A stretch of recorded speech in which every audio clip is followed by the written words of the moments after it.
Hello, my Teaser King family. How's everybody today? Okay, now I got it. Sorry, I didn't have audio. Apparently, I don't know. I usually hit built-in mic before I come on, and it usually gives me the mic. So, anyway,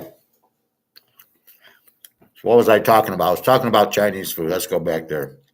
So I got the General Chow last night, and here's what Stoic does, right? So I go to her, and I'm not shy about it, and I said, the bill's wrong.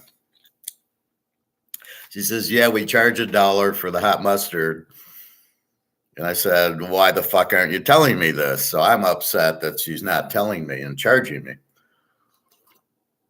That was about 3 weeks ago.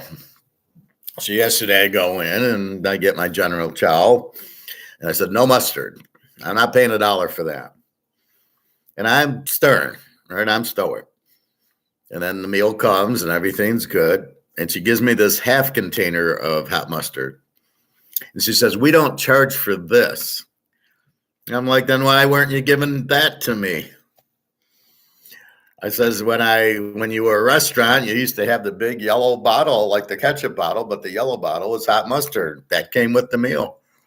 Why would I anticipate that if I got hot mustard, you're charging me $1 for? So she's kind of apologizing, like, don't worry, this small one, we won't charge you. And I'm looking at her like, then why the fuck weren't you just doing that? Or why the fuck didn't you tell me that? You know, if you want the big one, it's $1, or we'll give you the small one for free. I would, of course, take the small one. You don't really need the whole big mustard because you got other sauces. But anyway, so I just was very stoic and said, okay, thanks. You know, like I don't need to hear your song and dance. If you have a smaller one that's free, then give me the smaller one. Not a problem. That'll work out fine. I've been here 30 years. You know, I like the food or I wouldn't come back. Shut the fuck up. I'm going. So she's kind of apologizing. And I'm just like, okay, I got the message. I can get the small one, no charge. Why weren't you doing that in the first place? But okay. So I get home. It's good, you know. And as I was saying, I only eat like half of it yesterday, and because I have the egg roll and the fortune cookie and stuff, and then today I'll have the other half. It comes with broccoli.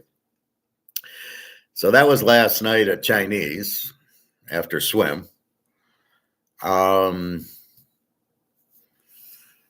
lost her electricity today, I guess. She said, we're dark. She lives in an apartment. My apartment's dark. And she says, but all the other apartments are lit. So she called an electrician. I said, maybe it's a fuse or a wire got, something happened to it. But the whole apartment. So she said, an electrician coming on. I said, well, that's good that they can come out on Sunday. Leave it to Russia. They'll come out. So she's dealing with that. Jenna's fine. She's relaxing on a Sunday. And that's good. So from that standpoint, I was watching a lot. I did not spell Soros wrong in my title by accident. I know they're kind of looking out, and I don't want to get in trouble if I spell Soros on my title. So I spelled SPPOSS or something like that. But it's Soros. That's the point of the title.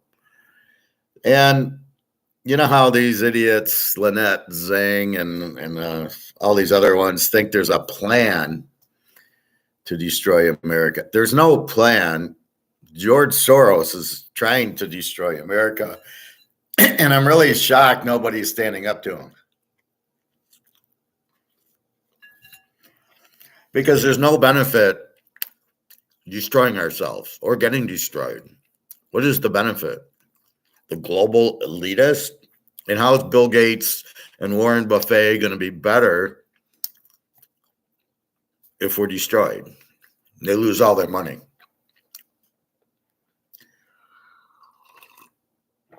So basically, in a nutshell, George Soros is a Nazi. He helped the Nazis in World War II, 1940-ish, 1939, 1940. He's from Hungarian.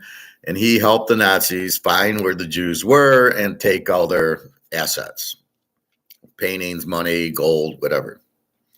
And he's got no remorse about it. He was happy to do it. He joined the Nazi party, basically.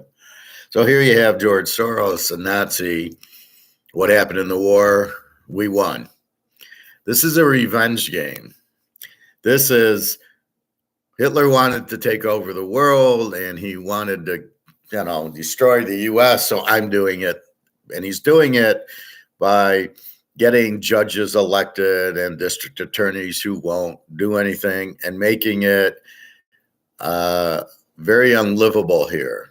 The criminals are free to walk, and let's get rid of the laws, and let's get rid of the money. And apparently there's nobody, maybe Trump's standing up to him, we don't know. How they're letting this guy live and how they're letting this guy ruin this country is unbelievable. But that's not a plan. This is Nazi revenge, and him, and then that other guy, Charles Schwab, is also a Nazi. So you got Nazis in a revenge game against the U.S. for beating them in the war and stopping Hitler and all this shit. That's what this is. Period. This is no Larry Fink and we're going to do this. And no, this is George Soros trying to get revenge for World War II because he's a Nazi. Hungary doesn't want anything to do with them. I'll show you some clips in a minute. I'm just charging my phone. It's pretty much charged. I got another 2 minutes. So I got into a few of those. Candace Owens had one, and I hate that David Ben Meir guy. He's something wrong with him. He's not. I don't know. I don't like him. I don't want to listen to him. But there was a couple, and they keep pointing to the 60-minute interview where he's smiling. Yes, I turned in all the Jews. Okay, whatever. He just went with the Nazis and then, understood their thing. So that's what's happening here. The problem is they're blowing up the currencies, what really kills a country. They're blowing up the laws because they keep getting these judges and prosecutors and whatever.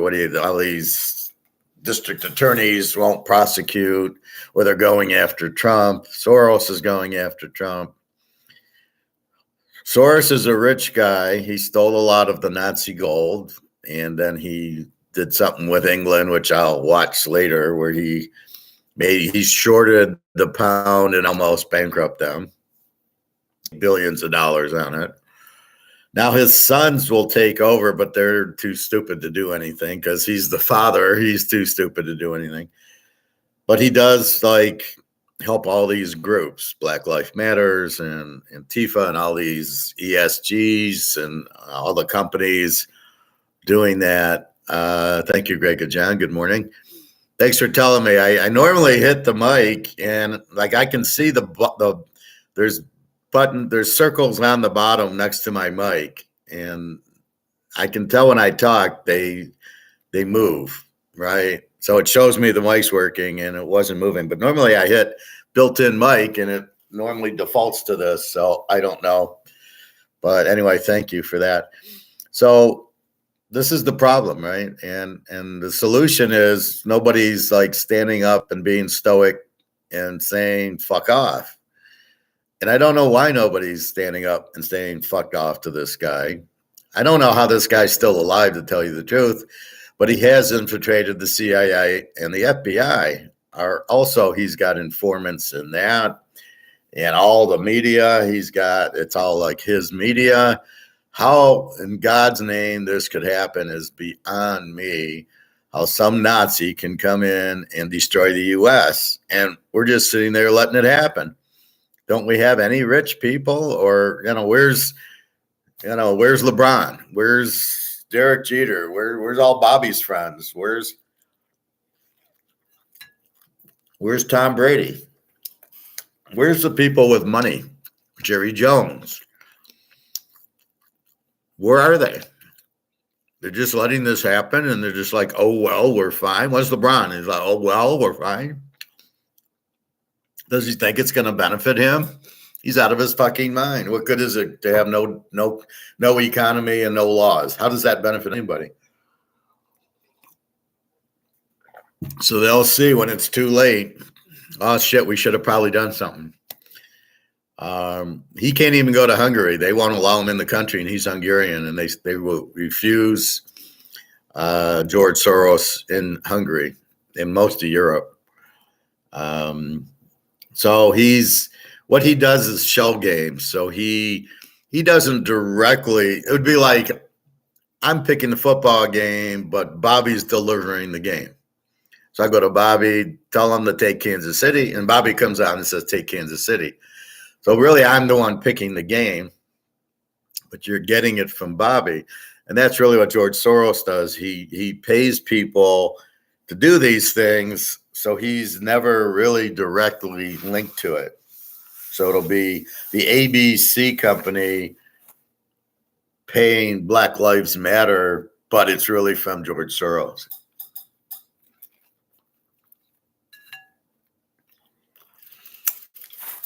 So this guy's in his 90s. Hopefully he'll be dead soon. His sons are too stupid to really do anything. I showed you that one video of his one son. This guy's a fucking idiot. And it's different. Soros was a Nazi, right? He was there during the Nazis, helping the Nazis. He's deeply disturbed, of course, but his son didn't go through that.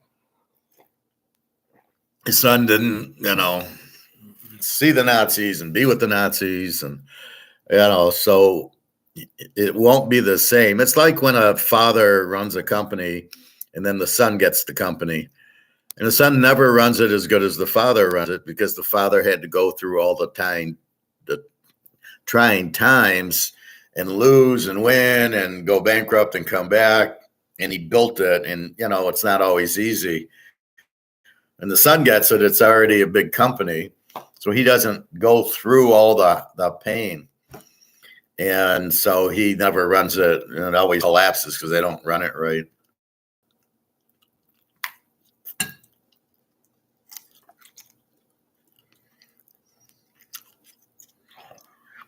Sorry about that. Like I said, my avocado's a little bit too hard. Hard to get the spoon in there. But if I eat it like an apple, I'm okay. So this is the rabbit hole I went down last night. I'm always curious about the guy, but there is no plan, right? What does Mark McGuire and everybody say? Hey, Bobby Bo, how are you today? Good morning. Well, it's Sunday, so it's football. And, the pool closes at 4:30, so I got to get there by like 3-ish, 3:30. So I got to do this early, but I usually do it about 11 when there's football on. Plus, I've been doing it a little late during the week at 3 o'clock, and I find I don't have as much comments because you're probably working or getting ready for dinner or whatever. It's, I think, a bad time. I think 1 o'clock during the week, and this time on the weekends, probably the best. Never too early from let's get medals. Yeah. Well, I showed you, I don't know if you've been seeing the last few, but we've got this March 11th banking problem, which I think will probably be extended. The Fed did it when the Silver Bell collapsed. And so they cut the banks these deals, and they expire March 11th. And in my mind, they'll just renew them. And so I don't know that anything major will happen, because once I found out that's what it was. Now, if you did, so I showed you Mark McGuire a week ago, not this week. Don't waste your time. And that fat, stupid woman's on. She used to be a stockbroker and work at a bank. So in my mind, she was a teller at the bank, and probably helped out with the stockbroker. What is a stockbroker? He's a salesman. Yeah, hey, Bobby Bo, buy Coca-Cola. You know, what do they know? They don't know anything. They're just salesmen. So that's her background. So don't waste your time with Mark McGuire. But the last Mark McGuire saying COMEX is going to Bitcoin and off of gold. Well, if you look at what happened yesterday or Friday, gold went up $40 to 2085 paper, and silver's 23 something. So I'm curious, is it now going to make it, if there's no COMEX keeping it down, is it now just going to go? Are we finally at the point it's going to shoot up? We'll see. But it's encouraging that it's at 2085, up $40 on, it was the 1st of March. So maybe all the COMEX contracts ended the end of February. Here comes March 1st. And here we go. They're on Bitcoin now and off of this. There was a question that asked Annette about Bitcoin. And I have no idea what she answered. She didn't say I like Bitcoin. She didn't say I don't like Bitcoin. She made some comment. This is the problem I have with her. You ask her what color's the sky, and she'll say, well, today's Friday and it's 3:00, and I got gold and silver. What color's the sky? Why can't you answer the question? I mean, she's as stupid as Kawasaki and Andy Scheckman and all these guys. They can't answer the freaking questions. They can't. It's just a direct answer. What color shirt am I wearing? I would just say yellow. She would say, you know what? Today's Sunday, and we're getting ready for a barbecue. But the question is, what color is your shirt? So let's see what happens with COMEX. I tried checking today, but it comes on at like 5 or 6 p.m. when China opens up. They're like 12 hours ahead or behind or whatever. I guess they're ahead. And so we will see, but that's what it is. So let me show you. I'm going to show you this clip from Monuments Men.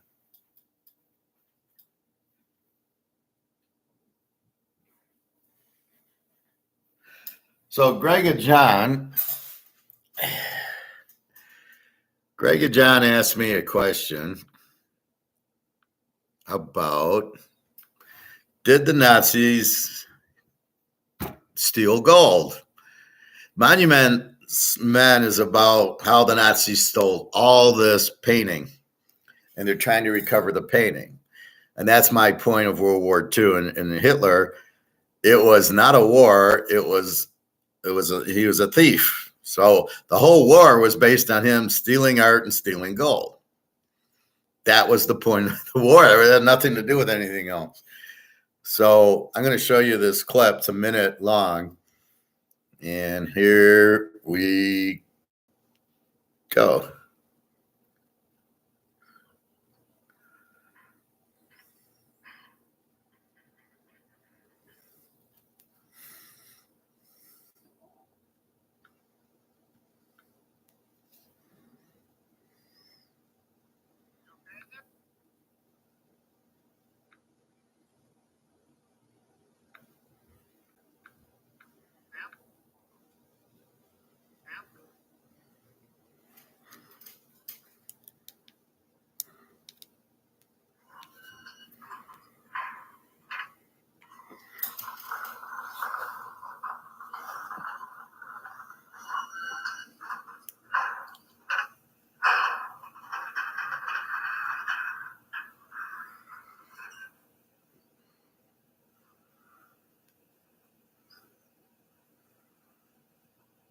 You okay in there? Sam?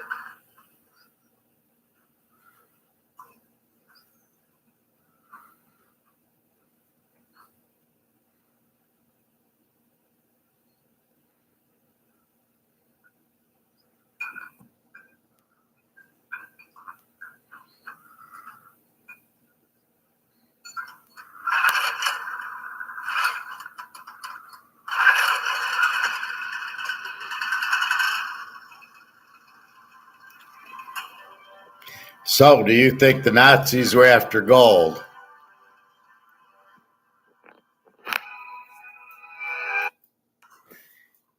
Okay, so that is a room. That's a room full of gold. So, was Hitler after gold? Yeah, I think he was. And all the paintings he stole from the Rothschilds and the Louvre and everything else. So, that's the real World War II, was a robbery. Does this remind you of 9/11? Because that's what 9/11 was.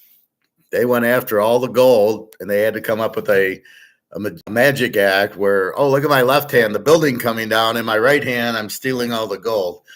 Hitler stole all the gold from all the countries, and he put it, this is an assault mine, very clever. And so to answer Greg John's question, there you go. Tons and tons of gold recovered. Now, where did the gold go?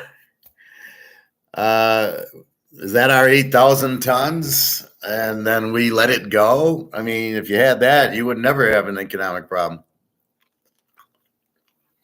Now, keep in mind, in 1945, there was Bretton Woods came out. So maybe that gold went to the gold standard of Bretton Woods, not. So, there you go.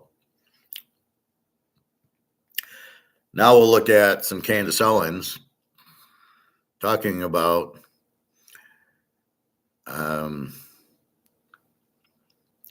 our buddy George Soros.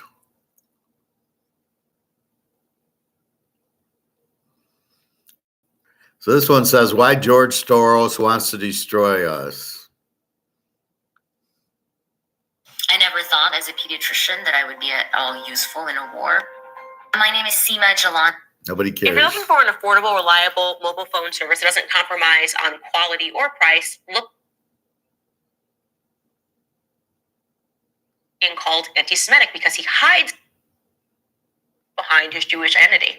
And it's interesting that he hides behind his Jewish identity because he is not himself explicitly supportive of Jews. If you look at the way that he spends his money. Talking about George Soros. He is explicitly anti-Israel, which is curious. It's very curious. To be clear, Soros-backed groups have spent $40 million to elect 75 progressive prosecutors over the last decade.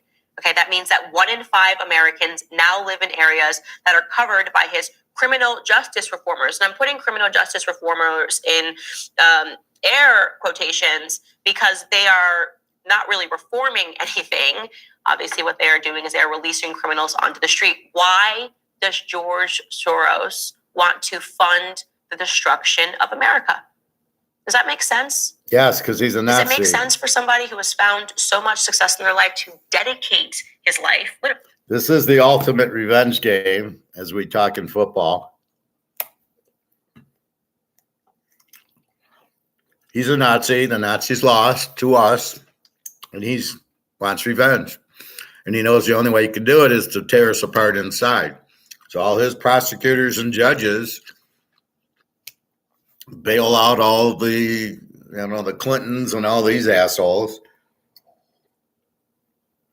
And for some reason, Larry Fink and Warren Buffett and Gates are on this guy's side. Like, what the fuck? What do they think they're going to benefit by blowing up America? It ain't going to help them. You don't want us to collapse. That's the worst thing you could do for these idiots. But again, they don't understand economics. So, Candace, that's the bottom line. Yeah, I think she's fairly stoic. I don't know her that well. I just pop on when I see like something like, I'm not really looking for her. I'm looking for George Soros. But she seems, stoic and tough on her interviews.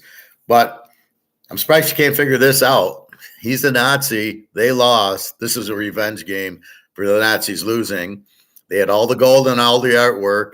And what the Nazis did was destroy all of it. And they wanted the countries, gone, basically. Well, that's what's happening here. So he's going with the Hitler playbook. He's trying to destroy our history, get rid of the Confederate flag, get rid of all the presidents, and bring in all these people is part of the plan because we're Americans. But if he brings in all these people at the border who aren't Americans, who are all criminals, what's that going to do to us? So it's going to ruin the country because these people aren't trying to be American. It's one thing when you come over from India and you're a doctor or an IT guy and now you're American and you get to reap the benefits and make a lot of money and live a happy, healthy life. But those are people that want to be Americans. These people at the border don't want to be. They're just criminals, basically. And they want to come in and steal and beat up policemen and all this shit. So we need LeBron and Jerry Jones and all these owners to step forward and fight this guy because we can't fight him. He's too rich. Now he's in his 90s. His sons will take over. They're idiots, as I showed you before. So once he's done, it should get better. But we need people fighting back who can fight back. Elon Musk is too stupid to fight back. I don't know how he does it. He wants SpaceX. We'll fly to Mars. Elon, you can't get more than 60 miles outside the U.S., off the planet, or the radiation will kill you, which is why we didn't go to the moon, which is why we're never going to Mars. What the fuck is wrong with you? So he's not really the guy that can help us. Trump, maybe. That's why they're afraid of him. How old is he? He's so old, right? He should just be living on an island enjoying all of his wealth. Instead, he is committed to fostering the end of America. That is the truth.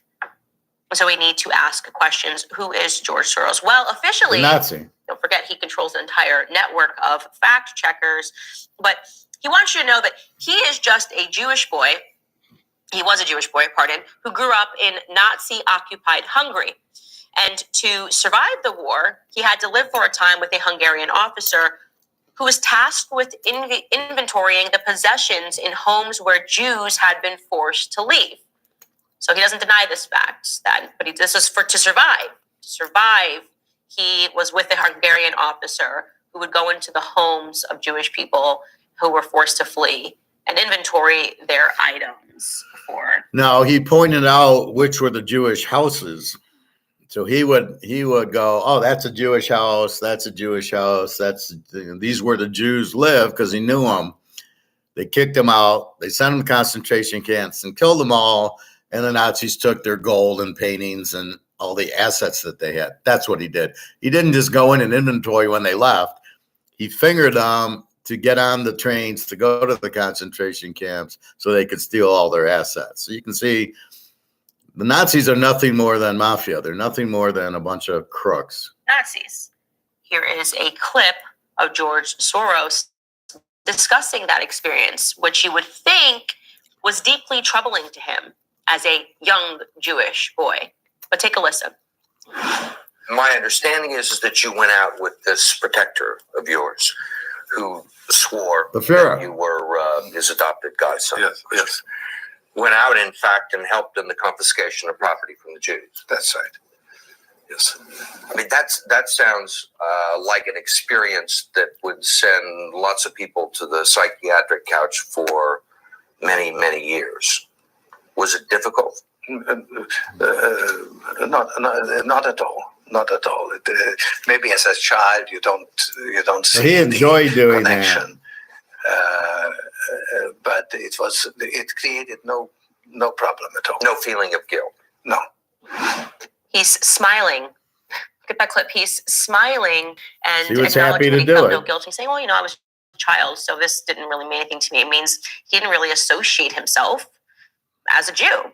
Just was like, this is just kind of what I'm doing. I'm a child and I'm here and I'm assisting this officer in inventorying Jewish people's belongings. Okay, so that's really strange. Here's another clip of Soros talking about how he is building an empire to replace the Soviet empire. Take a listen. When the Soviet Union, the Soviet Empire collapsed, and as the empire collapsed, I moved in and picked up the pieces first in Hungary in 1984, and then Poland in 87, China in 87 as well. So this is how the Soros Empire was replacing the Soviet Empire. He sounds almost giddy talking about that. I'm just, building the Soros Empire to replace the Soviet Empire. The Soviet Empire, what a strange thing. He is very obviously allegiant to the Eastern Hemisphere, and he has a lot of detest for the Western Hemisphere. He is funding its collapse. He's been allowed to fund its collapse. He is buying and paying for politicians to do his bidding. So what are his version of events? How does a young Jewish boy who wants you to believe, according to his fact checkers, he was very scared, even though in his own words he was not, he does not feel any guilt about what he did. How does somebody come out of that experience, come out and call yourself a survivor of the Nazi occupation? And how do you come out of that hating America? It's a question. How do you come out of it saying, okay, all right, these are your... It's simple. He's a Nazi. He wants to finish what Hitler started. It's a revenge game for him. It's very logical. What he's doing is continuing what Hitler wanted to do, which is do it financially because he doesn't have an army to do it with. And that's what he's doing. And he got his buddy Larry Fink, and he's got his buddy Bill Gates and Clinton and this Jeffrey Epstein guy. And I think the only guy standing in his way is Donald Trump. And that's why they don't want him to be president. They're making up all these lawsuits, and the guy in New York is in Soros' pocket, and a lot of these prosecutors and judges are in Soros' pocket, and he steals elections. So you don't, you can vote for Trump, but he's probably not going to win because it's fixed, because he runs the polling, the computers that count the votes. Until that's fixed, the election's not real, and therefore, will Trump win? Everybody could vote for Trump and he would still lose.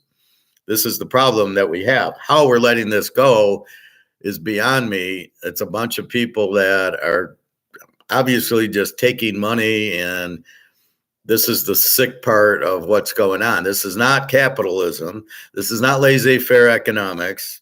This is fucking... what communism at its finest, where there's a dictator. This guy wants to be king. Fortunately, his kids are a bunch of idiots, so he's in his 90s, so hopefully somebody will get him already. How he hasn't been killed by anybody, by the Jews, by somebody, the MI6, James Bond. What the fuck are they letting this guy keep going for? So if you want to know what's happening, that's what's happening. This guy, there's no plan to do CBDCs and all that crap. People that think that are out of their minds. It's this guy wanting to crush America to get revenge for World War II. We were responsible to defeat Hitler, and so were the Russians, and he's already destroyed Russia. That's what this whole war with Ukraine's about. It's to try to get people into Russia and change them and let all these immigrations in. But Putin won't take it. Putin's stoic. He's saying, fuck off. He's not letting anybody in the border, and he's not letting this Soros guy do anything in Russia. So give him credit for that. So I respect Putin a lot more. Biden just sits there. We'll put a 100-year-old guy who doesn't know what day it is in charge of the U.S., and we'll do everything we want. He doesn't know. We'll give him a few $1 million and he'll shut up. And so that's what's happening. You're great liberators, the Americans, the Western Hemisphere. He should be in love with us. Instead, we beat the Nazis. To see our destruction. He has become Wake up, successful Candace. At that. Make no mistakes. You have to tether yourself to reality. In fact, last night, and nobody is talking about this because most people are rightfully possessed with Trump's indictment. But last night in Wisconsin, another Soros-funded judge was elected to the Supreme Court. He's having tremendous success all across the United States. The outlook is bleak. We need to win Wisconsin in order for us to win the 2024 election. So while everyone is focused in New York, they are still dedicated to all of these elections that are taking place across the United States. The Democrats have built a machine, and the Republicans have not. The RNC has failed us. That is the truth. They are not paying attention to these races. No, she doesn't get it. It's all one. There is no Republican and Democrat. It's one group. So it's not a Democratic machine versus a Republican machine. It's all the same machine. And they don't care. They're all paid off. They're all a bunch of scumbags, these politicians. And I hope they get what's coming to them. But they're the ones allowing all this. Bobby, we need LeBron and Jerry Jones and all these rich football players. We need Lamar to fight this because they got the money to do it. We can't. And that's the problem. He's putting in judges in Wisconsin and he's doing New York. Where's the opposition? So it's like we're not playing defense, right? He's throwing a screen pass and there's no defense and they're just running down and scoring touchdowns. What the fuck? How is this being allowed to happen? They're in the CIA. They're in the FBI. It's almost like we got to hire the Russians to take care of this guy. That'd be my assumption. And not spending the money where they need to be spending the money. Trump last night, I think, did a really good job summarizing where we are at in this country. And again, the outlook is bleak, but it is honest, and we should hear him in his own words. He gave this speech at Mar-a-Lago following his arraignment. All right, we don't care about Trump.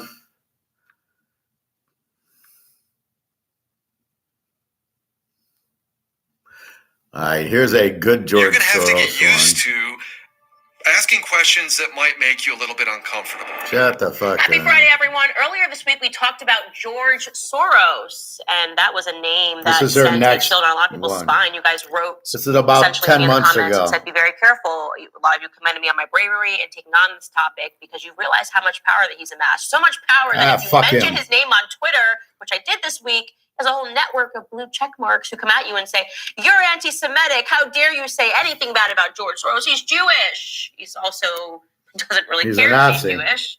Look at the way that he spends his money. He's anti-Israel. So we went there and we're going to go there some more today because I have a person on my show who quite literally wrote the book on George Soros. You're not going to want to miss this. That's what's coming up today on Candace Owens.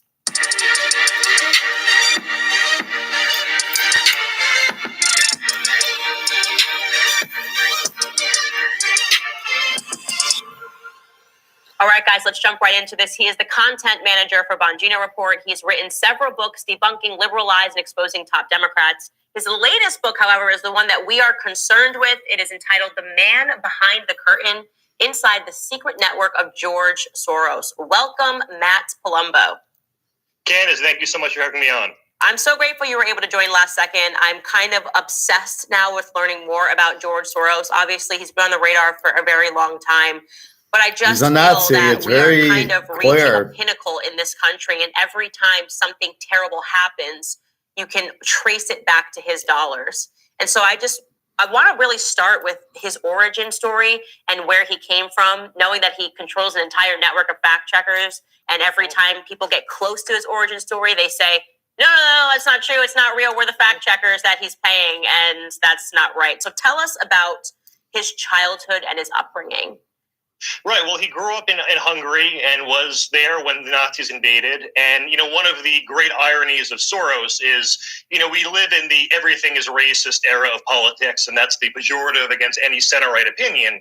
With Soros, it's everything is anti-Semitic. And Soros, for instance, can write a Wall Street Journal op-ed saying, I'm going to back all these left-wing prosecutors. But then if you or I were to report on it, then it becomes anti-Semitic because he happens to be Jewish. Well, he's, first of all, not a practicing Jew and did a lot of things that if any other person would do, I think, or anyone less powerful did as a child, would be criticized for it. So there's a sort of now infamous 60 Minutes interview he did. And the Nazis, when they would invade some of these areas, they would set up what they're called Jewish councils, and they would try to recruit local Jews from the population to carry out their bidding against other Jews. And, I think a lot of the Jews that participated they were either forced to do it or may have believed they would have been spared from the Nazi brutality. But Soros was recruited into that.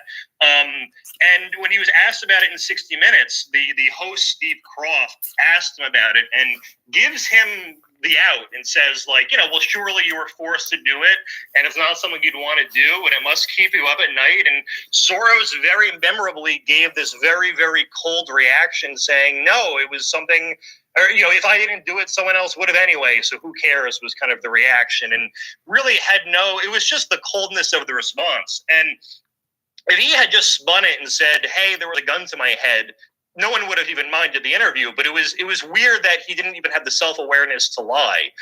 Now, that interview you mentioned, if Twitter's community notes actually does a decent job of fact-checking, but even that video is getting fact-checked by the community notes wrongly as out of context and all this. And that's sort of the defense, is that clip has been taken out of context. Well, surprise, surprise, Soros' father wrote an autobiography.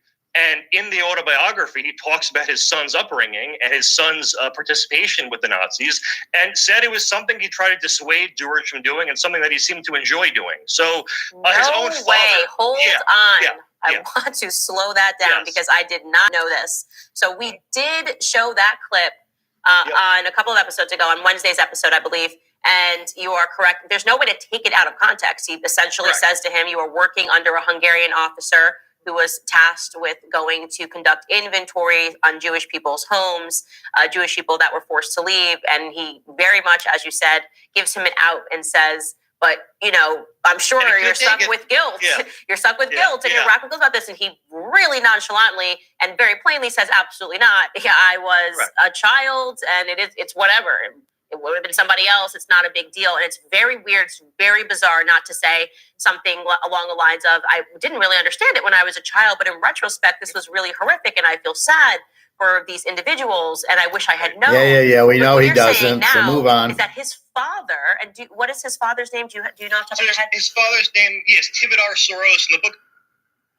Protected, and maybe he saw them through a different vein. I mean, your childhood, anybody's childhood, has a very serious impact on their lives. The way that you think, it's very difficult to get over the lessons that you learned from your childhood.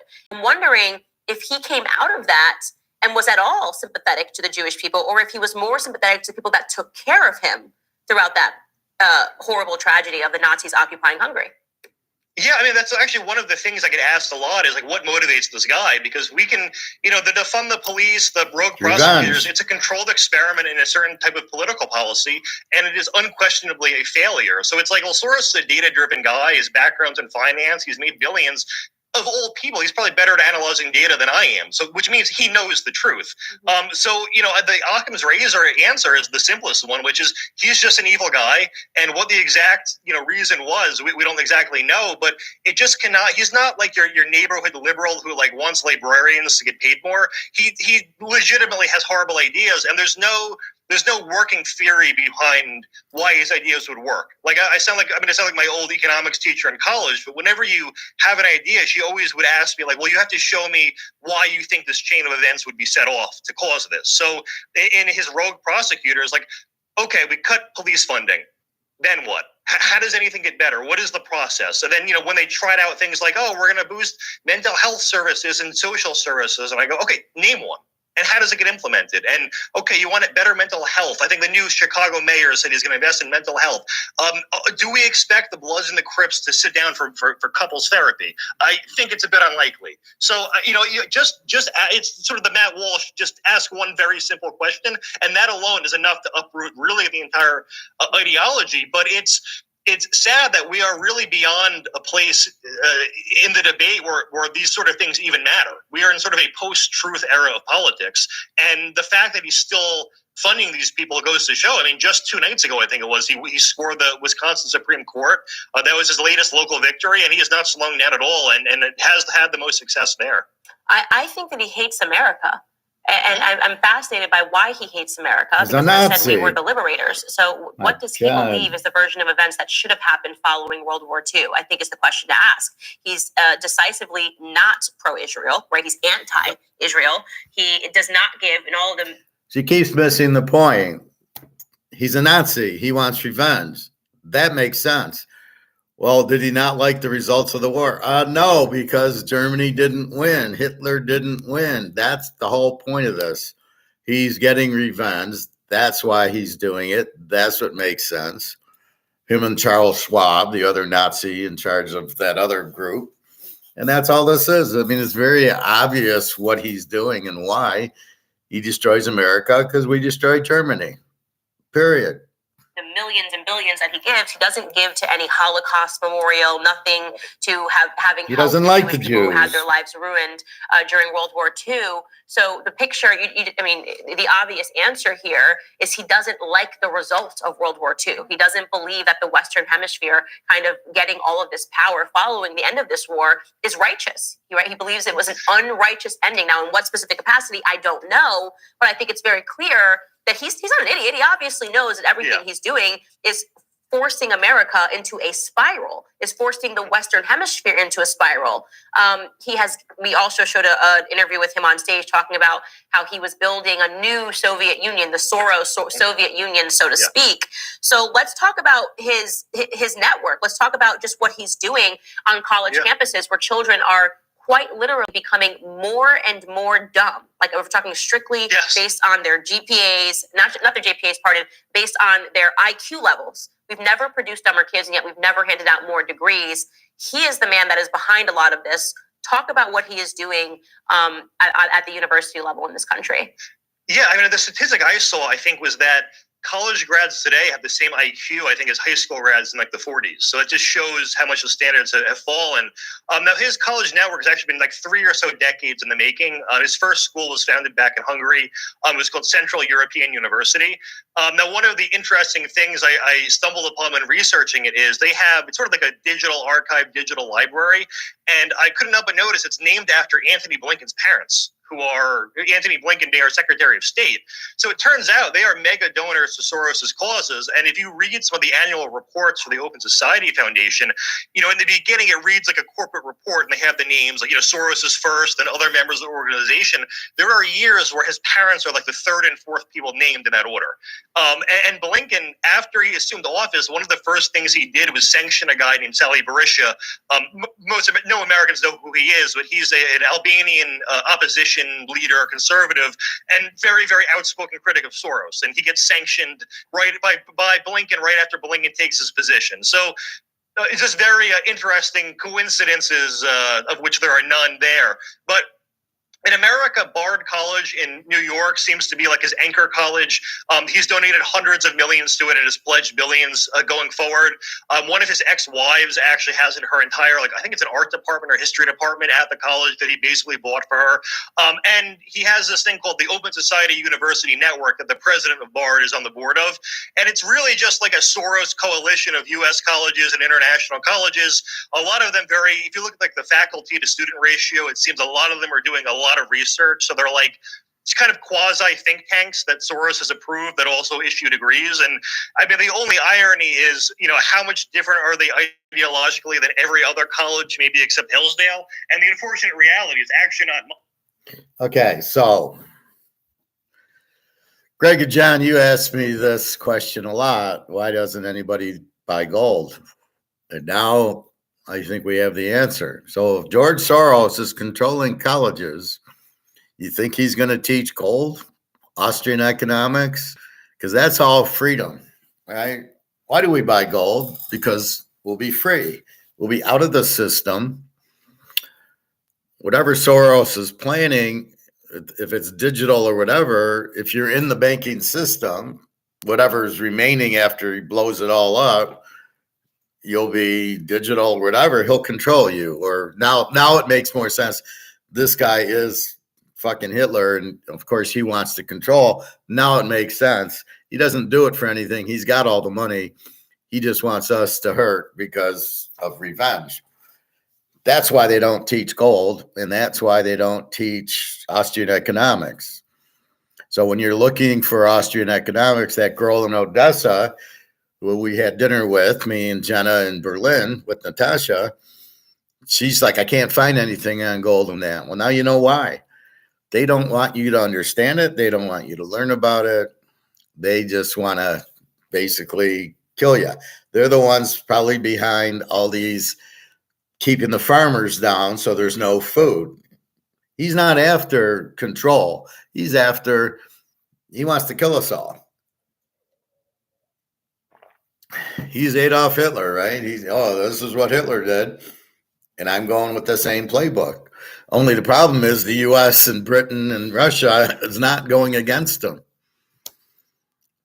What are we doing? We got Joe Biden. If it was World War II, Hitler would win by a landslide if Biden was in charge of the US.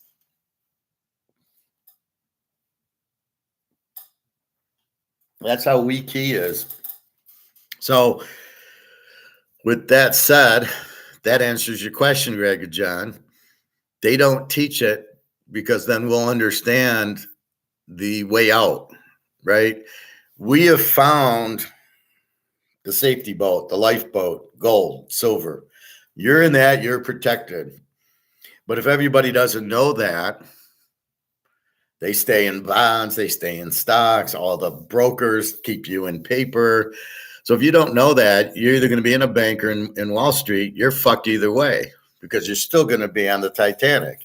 You're not getting off this boat if you're in stocks now or you're in bonds or you're in the banking system. Your only hope is gold and silver, but yet nobody will tell you. How safe do you think Bitcoin is? You don't think this guy's running Bitcoin and he's going to pull the plug and all your money in Bitcoin is going to be gone? Just like the cyber queen who sold all that money, all the OneCoin to the Russian mafia, and she's probably dead by now. And then you think Bitcoin's real and you don't think he's going to pull the plug on Bitcoin. He can't pull the plug on gold because you can hold it, but he can pull the plug on Bitcoin.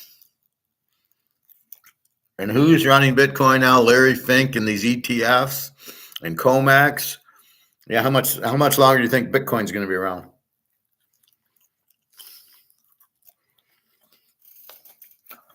Now we know the game. We can explain it.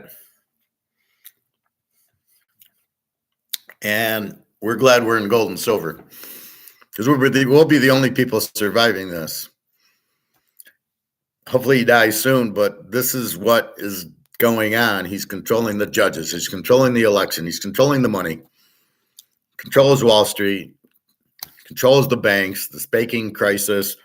He's fucking the farmers. They can't use fertilizer. That's why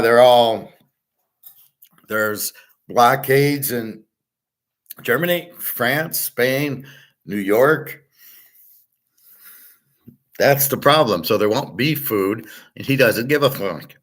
Now it all makes sense because you're going, what is the benefit of Bill Gates doing this, or of Warren Buffett, or any of the Larry Fink?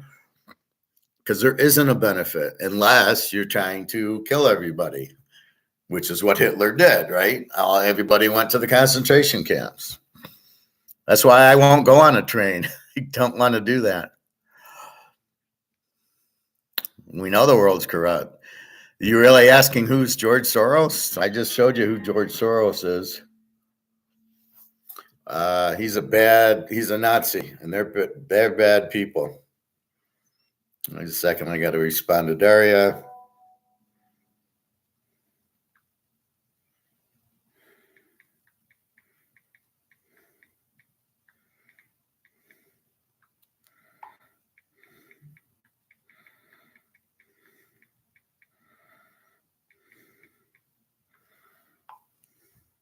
Just a second.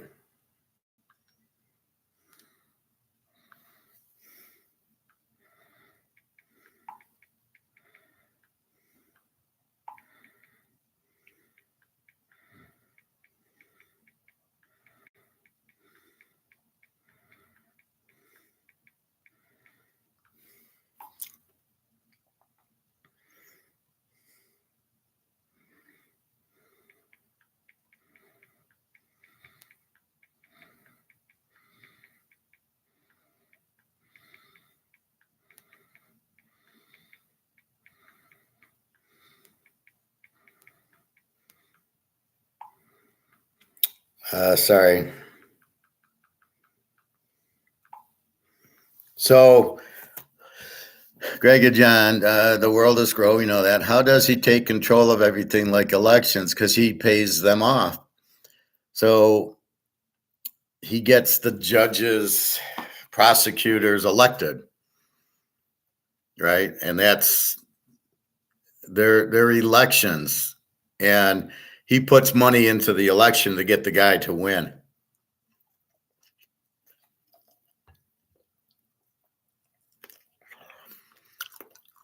So the system's based on elections.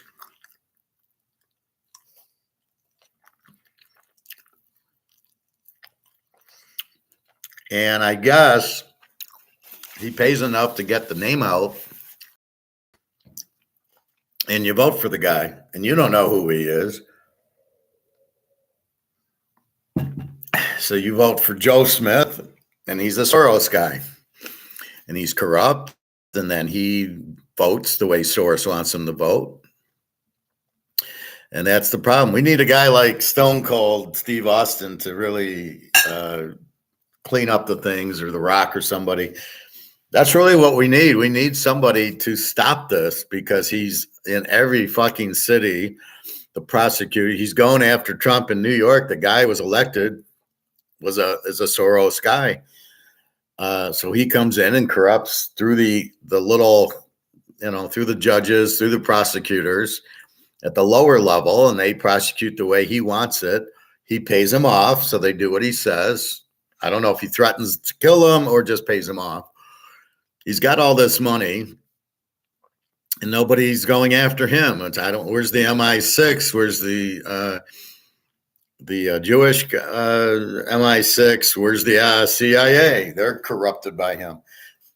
It's amazing how everybody, he controls all these people, and there's no James Bond out there or Tom Cruise, no Mission Impossible that just take this guy down. Are you fucking kidding me? This is absolutely ridiculous.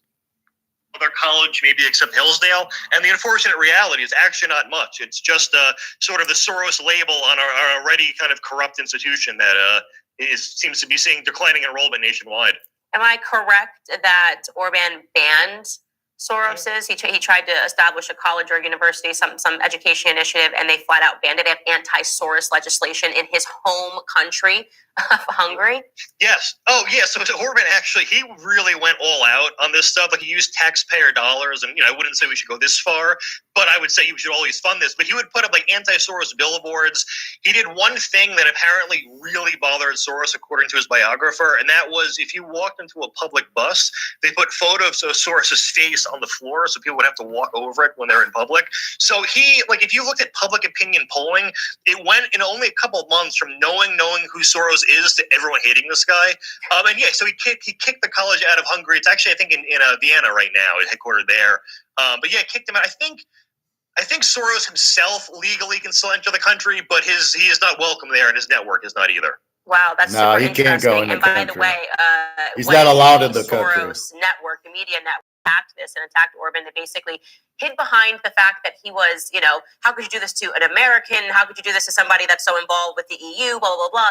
And it's like, actually, everything that you do shows that you hate America, and then you hide behind an American identity when you want to do something horrible in Hungary. Similarly with the Jewish thing. He does things that are hurtful to Jewish people by using his tax dollars to fund certain initiatives, and then he goes, oh, but I am Jewish, and you can't criticize me. He has this ability to do that, to completely gaslight you. And speaking of gaslighting, he'll often fund something related to a cause. So he's funded Black Lives Matter adjacent groups where they're not, it's not the same group funded by Patrice Cullors and the other ladies, but it's a movement for Black Lives. And if you go on their website, it is an identical platform. It is the same types of protests. They literally want all the exact same things. And Soros has put $50 million into those. And I saw one of the fact checkers attacked you for saying Black Lives Matter. And the way they wiggled out of it was trying to do this whole shell game of, it's technically Black Lives Matter and such. And they pass the money through a huge chain, but it does end up actually going to Black Lives Matter organizations. But he does it via, I think it's I forgot what his organization is called. It's CARES or something. It's some long acronym. Yeah, he does that with the DAs too, where he will openly, like with Alvin Bragg. So, Color of Change is an anti-police PAC. They say in May 2021, we want $1 million to support Alvin Bragg. 6 days later, Soros cuts them a check for exactly $1 million. So it's pretty obvious what's going on there. And the fact checkers are like, well, he didn't give the money, the PAC did, as if it was okay. It went through an extra hand, but like it would be like saying, like, you know, Joseph Stalin never killed anyone because other people did it. Like, it's who? In the frostbitten mornings of Syria's refugee camps, people wake up with a lingering. Joseph Stalin never killed anyone because other people did it. Like, it's.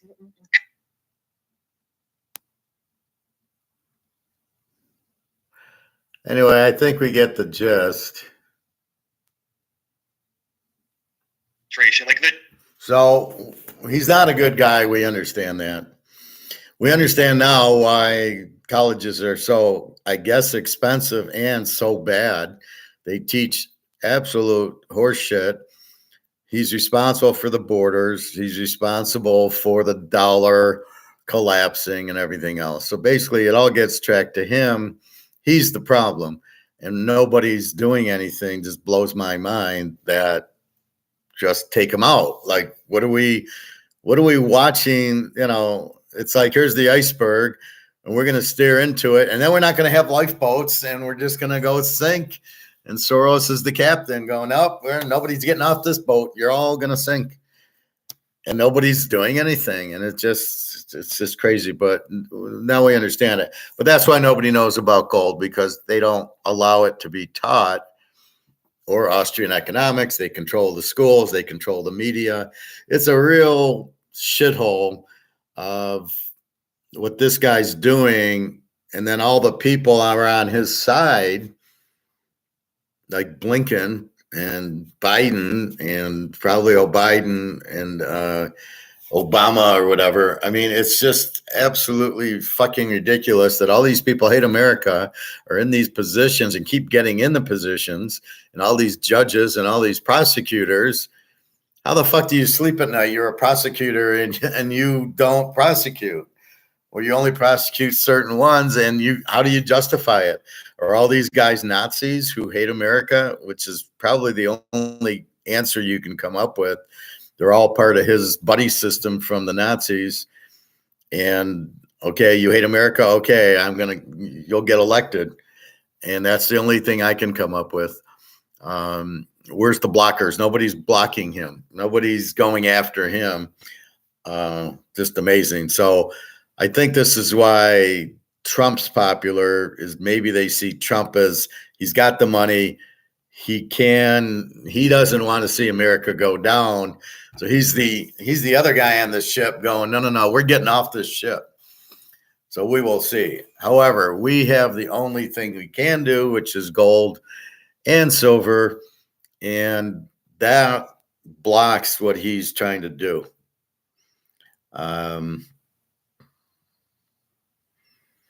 But that's basically, these guys don't get it. His motive is he's a Nazi and he wants revenge. That's his motive. That's what makes sense.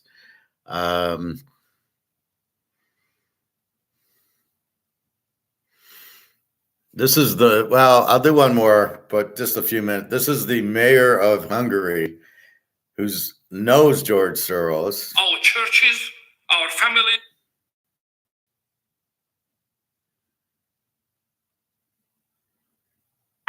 Well received by conservative activists, signals Orban's attempt to tie right-wing movements in both Europe and the New World together with the foundation of shared social and immigration policies. If you separate Western civilization from its Judeo-Christian heritage, this is the Hungary mayor who hates Soros. Let's be honest. The most evil things in modern history were carried out by people who hated Christianity. Don't be afraid to call your enemies by their name. You can't play safe, but they will never show mercy. Consider, for example, as you call him here. In Hungary, we call him Gyuri Bácsi, which means Uncle Georgie. the wealthiest and one of the most talented Hungarians on earth. Just a hint, be careful with talented Hungarians. I know George Soros very well. He is my opponent. He believes in none of the things that we do. And he has an army at his service. Money, NGOs, universities, research institutions, and half the bureaucracy in Brussels. He uses this army to force his will on his opponents, like us Hungarians. He thinks that the values dear to all of us led to the horrors of the 20th century. But the case is exactly the opposite. Our values save us from repeating history's mistakes. The horrors of Nazis and communism happened because some Western states in continental Europe abandoned their Christian values. And today's progressives are planning to do the same. They want to give up on Western values and create a new world, a post-Western world. Who is going to stop them if we don't? Dear friends, I have also learned that in order to win, it is not enough to know what you are fighting for. You also have to know how you should fight. My answer is play by your own rules. But how do you do that? It is as simple as it sounds. You must play to win. You cannot expect victory and plan for defeat. You have to believe that you are better than your left liberal opponents are. And don't care what the liberals say. They always say you will lose. They say it cannot be done. You just have to prove them wrong. But there is one thing I have learned. We cannot fight successfully by liberal means, because our opponents use liberal institutions, concept, and language to disguise their Marxist and hegemonist plans. Politics, my friend, are not enough. This war is a culture war. We have to revitalize our churches, our families, our universities, and our community institutions. Hungary. He's the mayor of Hungary. How does he take control of elections? Well, he put it like this. You want to fix a baseball game, you pay off the umpires. You want to fix a football game, you pay off the officials.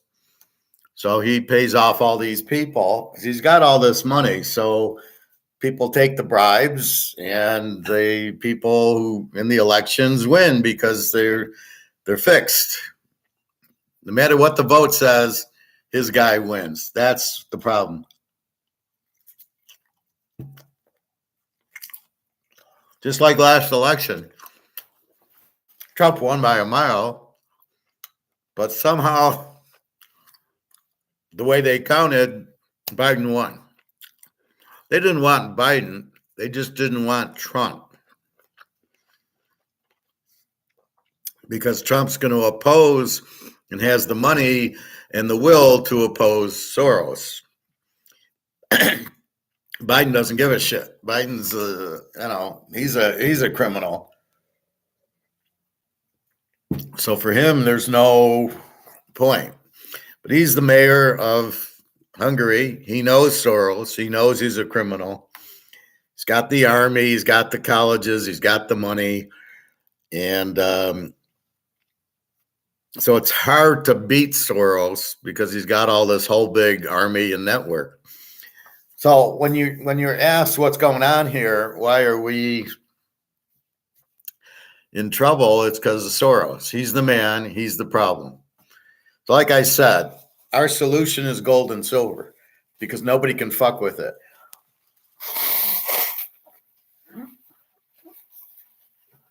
So you can fuck with the banks and Wall Street's all fixed. Blue Star says buy 1,000 shares of Coca-Cola, and then when you buy it, it's already up 10 points, and then they sell it. They can control the banks. They're controlling the money. The money will be worthless because it doesn't make sense to let us have money. Then we'll be strong. Can he control us with digital money? I don't know. But gold and silver is off the radar. So I highly recommend that's another reason for it, as well as we'll keep our wealth and we'll stay out of the system. So these Soroses and all these people with him won't hurt us, and we'll make a lot of money. So I don't want to get too much Soros, but basically his end game is revenge for the Nazis losing. So I first showed you the Monuments Men, and they stole all these paintings and all this gold. That was what World War II was. That's what Soros got all his money. He got a lot of the Nazi gold he stole, and that's where he got money, right? All right. So what else? What else can we go to? Let's go to poker again. So I talked about poker a lot yesterday, strategy, and basically we'll just recap that. So in the movies I'm watching, Rounder, Cincinnati Kid, there's a time in the game where they go all in and they don't have the nuts and they lose because they don't play it correctly.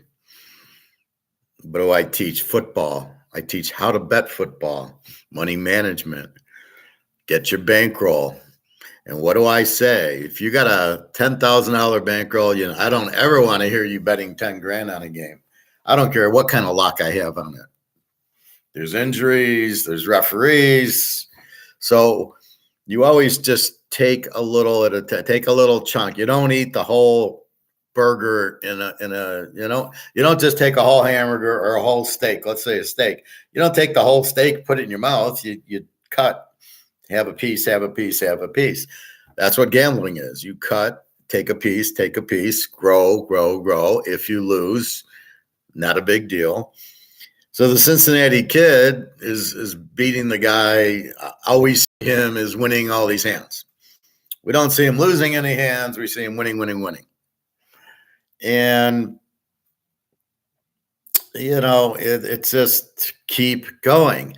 He'll bet $1,000 and win. He bets $2,000 and he wins. Okay, that's the point. Don't bet all your money unless you have the nuts. And that's really the whole concept of all this stuff. Football, and if you're playing craps and if you're playing poker, just take a little bit, build your bankroll.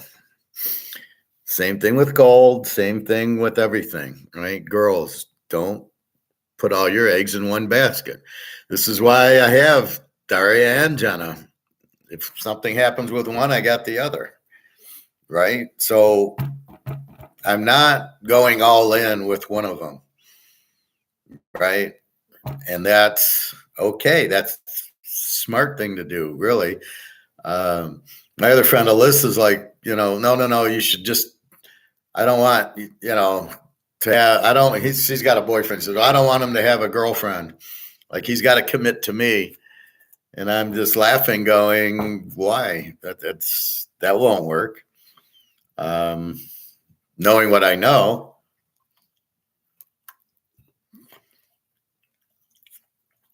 that's because you always want competition, because that's what works. So no matter what it is, you don't want to put all your money in, or you don't want to make it a monopoly. So if you're a good football bettor, just keep winning small percentage of your bankroll.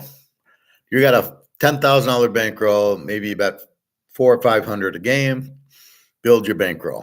If you start losing, okay, I lost $1,000. Now I got $9,000. I can still bet. And if it goes down, then you just bet less and less. You don't let one game of 1 week beat you, because we pick a lot of winners. We just keep methodically increasing our bet. Now we're 10. Now we're at 15. Now we're 20. That's how you bet football. You never let the one. And that's how you bet poker. You don't go all in unless you got the nuts. Even if you're bluffing, these guys who bluff all in, I don't like that either. Because maybe you can get the guy off the hand, but if you're bluffing it all in, and I've got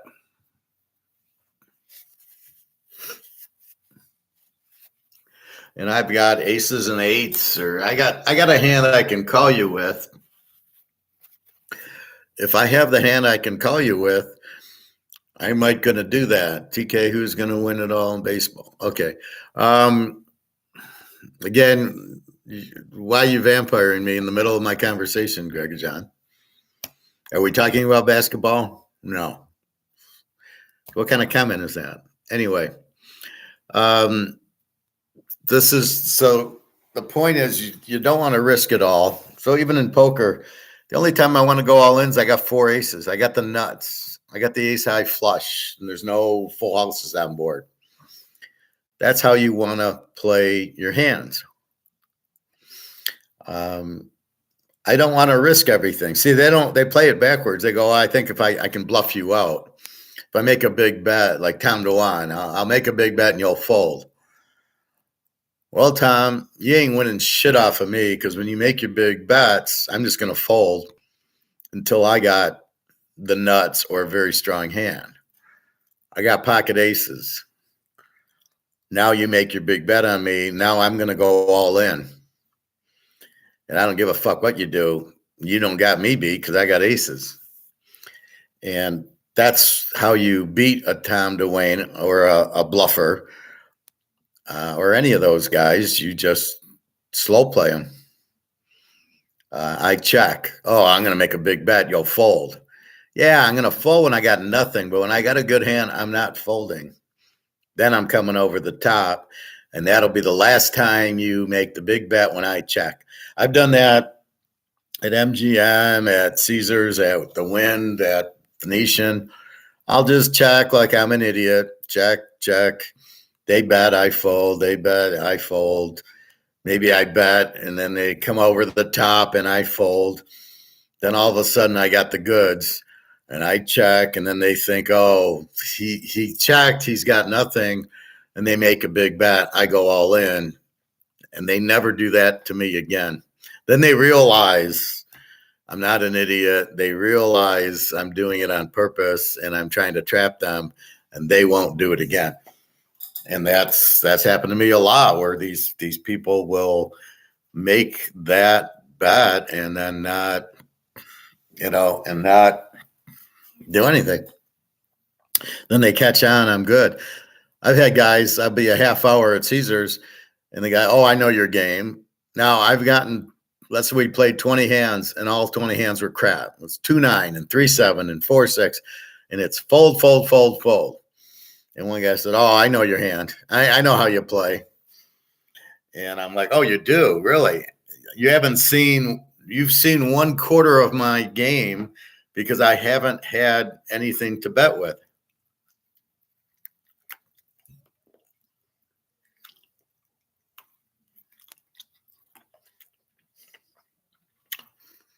So what do you want me to do with 2-9? Surely I can't bluff it. So what do you want me to do with it? Right? So that's what you do. But the lesson here is to be careful. You don't put your whole bankroll on one football bet. You just keep methodically doing 10%. Your $5,000 bankroll, you go to 6, you go to 750, you go to 10,000, you grow it.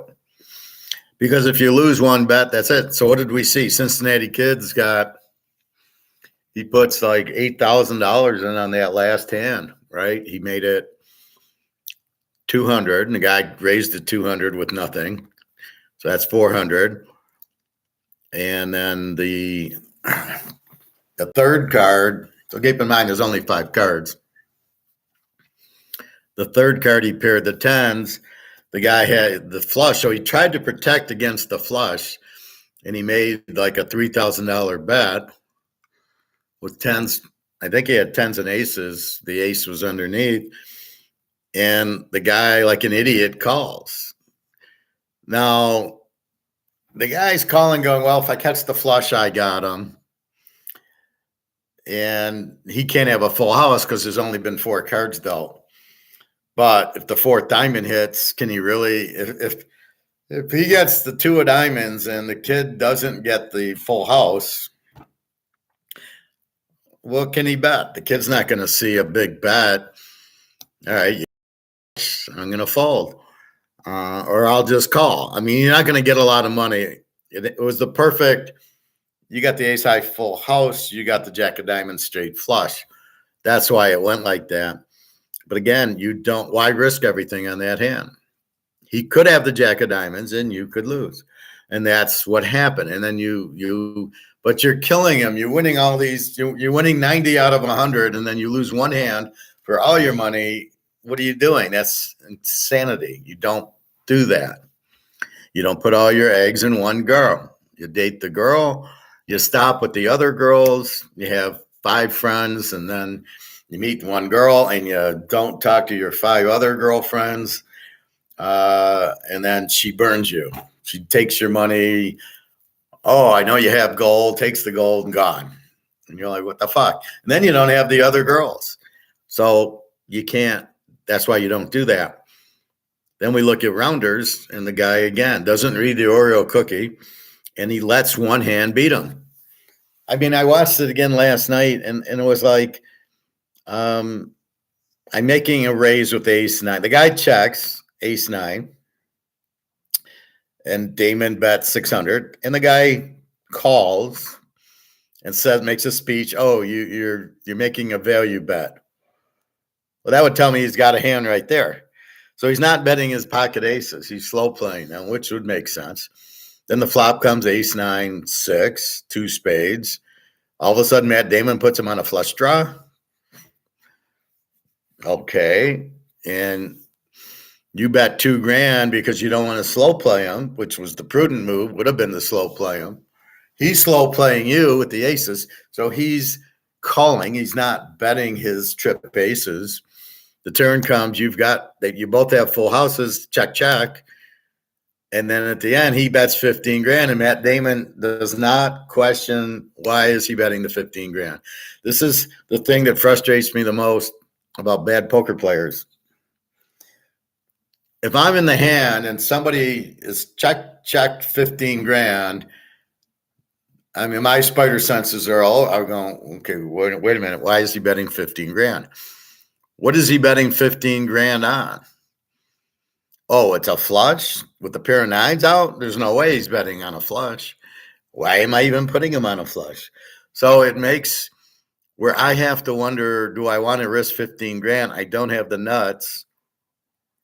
And I probably should fold it and wait for a more opportune time to make the big bet. It's too big of a bet for the situation. Even though I got a full house, what does he say before? He says, you don't play your hand, you play the other guy's hand. And what does he do? He plays his hand. I mean, it was like, dude, you're the fucking stupidest poker player I've ever seen. So he's playing his full house. He's not playing the other guy, and the other guy bets $15,000, and he's not even acknowledging the $15,000 bet to the point where he actually raises. So you bet $15,000. I don't believe that you got a full house. I'm going to raise you another $3,500. And the guy can't get his money in fast enough because I got the nuts with my aces full. I check my aces, right? So I check them. You raise me. I call. Then you bet. I call. And then you check and I check. What did you think he had? And then he's betting $15,000. Are you out of your fucking mind? So my point is I would never have called that $15,000. I know I got a full house. I folded full houses before and hold them. Normally when the board pairs, if I got the low end of it, if I got a pair of 7s and it's 7 and then 2 queens and somebody makes a big bet, I fold it. Yeah, I got a full house, but he's got a full house with queens, and mine's with sevens. And I know he's got, because you guard against the board when a pair of, this is hold'em, this is 5 cards. When a pair is on board, the odds, if a big bet happens, the odds are 99% the guy's got a full house with the pair, right? You can't be stupid. That's clearly what, otherwise you don't bet, because you could have the full house, right? You don't know the cards underneath. So if a pair of queens are on the board and I got a flush, I'm checking. There's no way I'm betting my flush with a pair of queens on the board. Now, if he checks back or if he checks to me, then I might bet it. And like I said, on the river, you will not check if you have a full house, if you have a big hand. So again, I'll take you back to Caesar's Palace.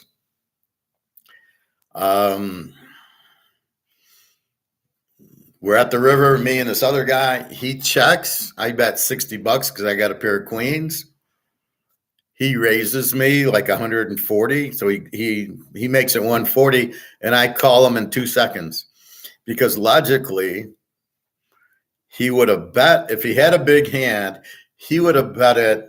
He would not have checked it, because we all are greedy and we would not want to miss the bet. In other words, he doesn't know I'm going to bet. So if he checks and I check and he's got a full house, he doesn't win any money. So therefore, if he has a good hand, he's going to bet it. And then I'm either going to check it, I might raise, and then he can raise me. That's okay. But if he bet, I know he's got a hand. By him checking, I know he doesn't have a good hand.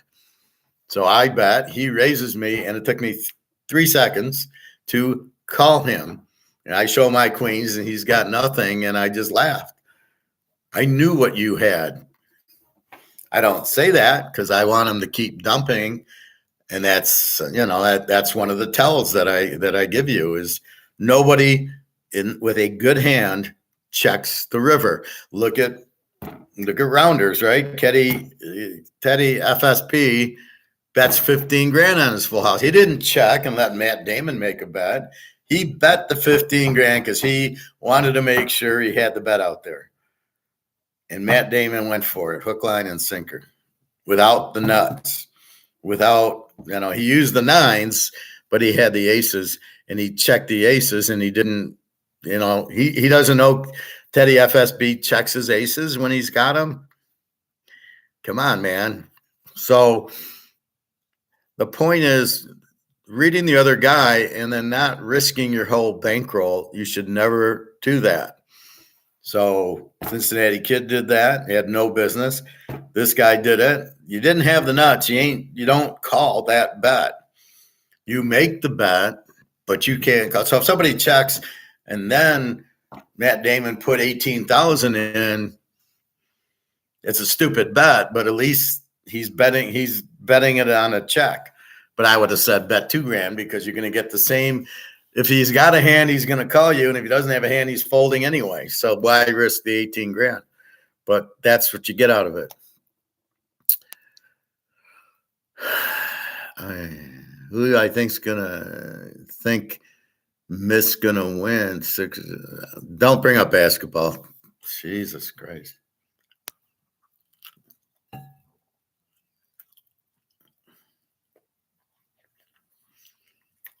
Don't do basketball.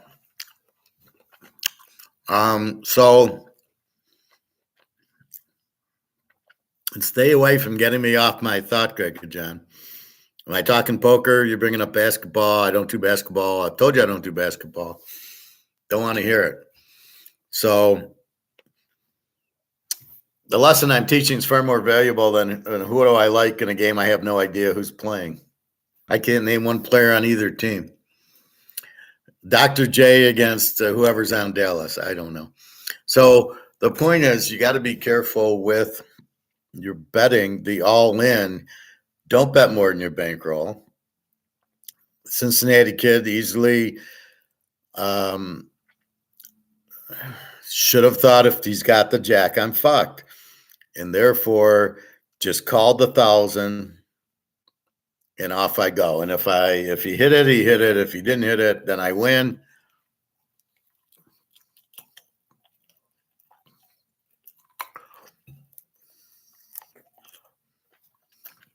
On to the next hand.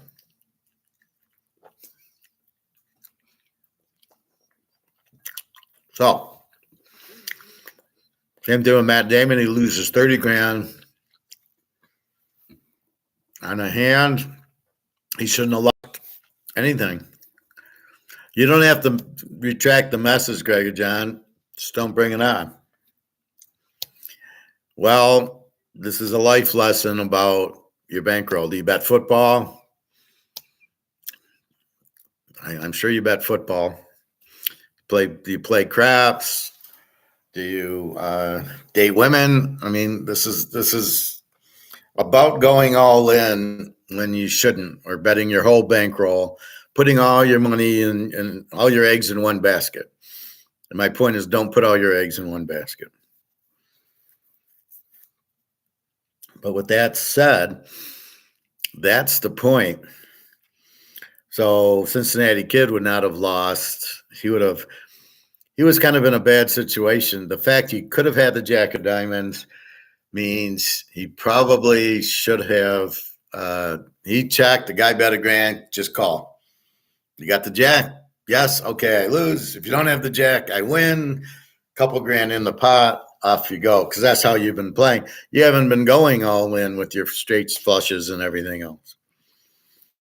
Rounders, the guy's just an idiot. I mean, what was the point of calling? And then what's the point of raising? Well, I got 3,500 left. I'm sure my full house is winner. I'm sure you're just betting 15 grand on a flush with a pair of nines out there. I mean, this is the stupidest guy I've ever seen in my life. I mean, this guy has no idea how to play poker. And he doesn't realize the Oreo cookie eating that's his tell.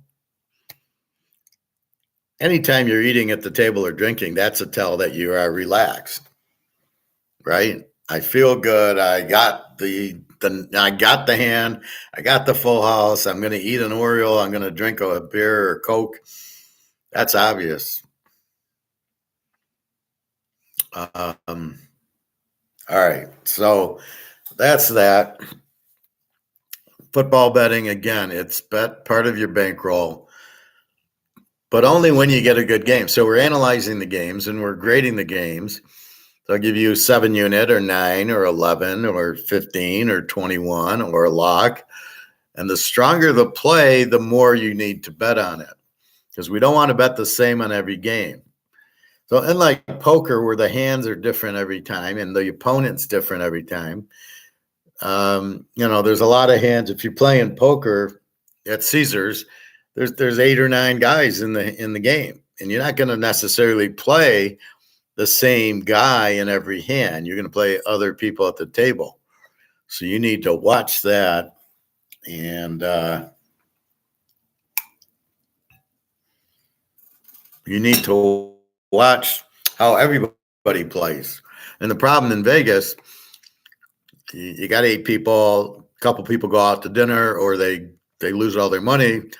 2 more people sit down. Now you got to learn their games. That's the problem in Vegas.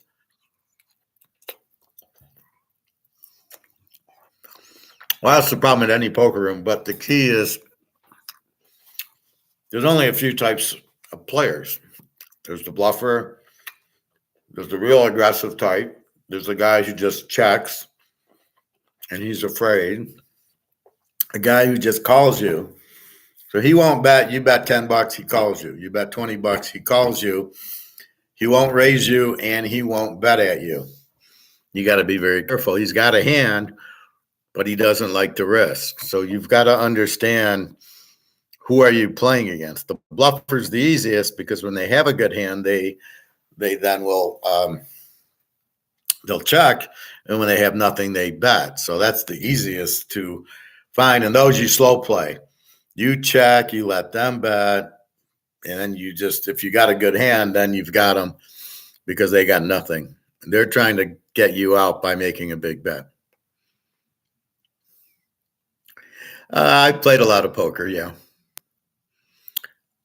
So again, it's mostly psychological.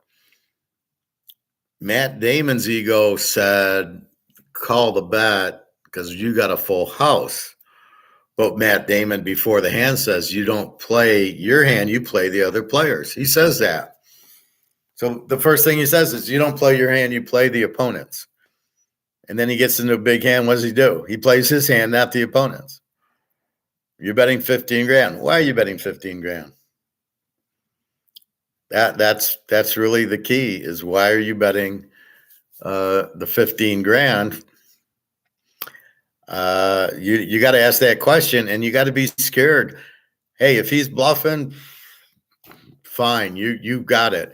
I'm not gonna sit there. Now, if he continually bets 15 grand, but he check, the hand until the river. So that's not a bluffer. A bluffer, as I said, would bet the flop and the turn. He'd bet, and then he'd bet again on the river, and he's bluffing. Because he doesn't want you to go out, right? So he wouldn't bet 15 grand, but you've told him you've got a hand, right? You bet, and then you checked, and then you get to the end, he got a hand because you're checking also. So the check's a sign of strength a lot because you think you have it. What else? Anyway, that's poker. Women's pretty much the same. You check, and then you get to know them better, and then you stop checking, and then you get more aggressive when you know you can, and then you get to the point where you're trying to not show too many tells. So it's very complex, the women. But again, you don't want to go all in on them, and you want to keep the competition going. And if they leave you, then they leave you. That's why you have a few girlfriends. And if you're nice to them, they don't leave you. They realize how special you are. They won't leave you. Jenna knows about Daria because she saw me texting her on WhatsApp, who's Daria, and she got all upset, yet she still talks to me. So she still wants to meet, even though she knows about Daria, because then she realizes about me going, yeah, I don't want to lose him either. So if you treat them nice, you won't lose them. Now, Daria does not know about Jenna, and I'm not about to tell her about Jenna. There's no reason to take more risks, but that's the way the game is. Then Kenzie's fake, and all these other girls are just, you haven't met them, they're not real. So then we get to economics. So what do we learn? We learn free market, and we learn competition, right? So what do we talk a lot about? The market. Can you afford it? If things cost $10 and you can sell it for 15, you do it. And if you can't sell it for 15, you get out. And that's what's happening in the markets now. A lot of people, the costs have gone up. You have to then, you can't raise your price. Like I tell the rib guy, you can't sell your ribs for $45 a slab. Nobody will buy them. It's too much. So if the costs go up, you're in trouble. Now, what Coney Island does, which is just a little hamburger hot dog joint, is their prices on their salads. Their salads are really expensive. They're like $10, $12, $13 for a fucking salad. You got to be kidding me. It's lettuce. I can get a head of lettuce for $2 at the grocery store, throw a little bit of stuff in there, and I'm fine. I don't need, why would I pay $10 for a salad? So that's what they're banking on, is people will get the salad. The burger's still $6, but it doesn't come with anything. I think it used to come with fries or something. Now it doesn't come with anything.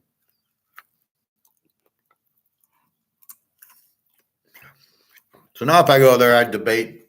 I don't really want fries with it, so I tend to get chili with it. It's not the best chili. It's nuked. But he can't stay in business, but he can't raise his prices on certain things, so he banks on the salad. If I raise my price on the salad, that'll offset my higher rent, my higher utilities. And that's what he's trying to do.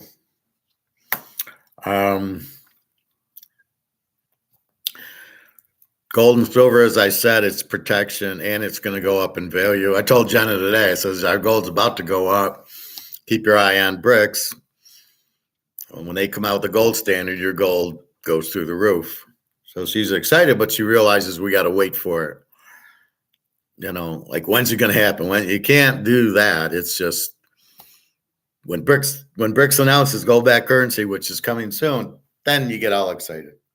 But who knows what's going to happen here with the George Soros team and nobody's doing anything.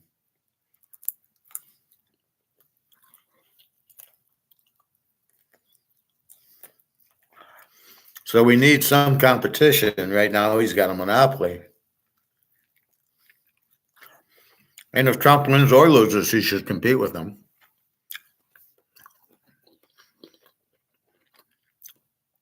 You got to get rid of the guy. And he's getting old, so, and his sons don't know anything. The sons won't be the same.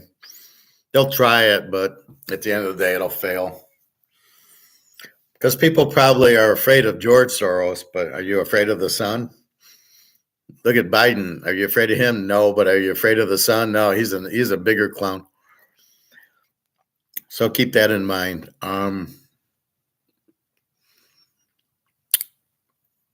So what else? Economics. NFL draft we've talked about. Again, we've got, you know, the success for a team is a good quarterback, a good running back, one good receiver, and a good defense. So we go with Kansas City and Cincinnati as that. They both have good quarterbacks, good running backs, good receivers, and a good defense. But because Burrow got hurt, Cincinnati couldn't compete. Because you need Burrow. The backup sucked at Washington and sucked there. So we will see. But if Burrow's healthy, that's the only team that can beat KC. And they could win the Super Bowl because it's just, you know, the Niners, their defensive coordinator sucks. They fired him. Let's see who the new one is. The coach chokes. This is the third Super Bowl he's choked in. He's had a 10-point lead in all of them, right? With Atlanta, he had a 28-3 lead. The first Niner won against Mahomes. He had a 20-10 lead and blew that. And then this one, he's got a 10-0 lead and blows that. Not a good coach. Just like his dad, wasn't a good coach. So that's what you have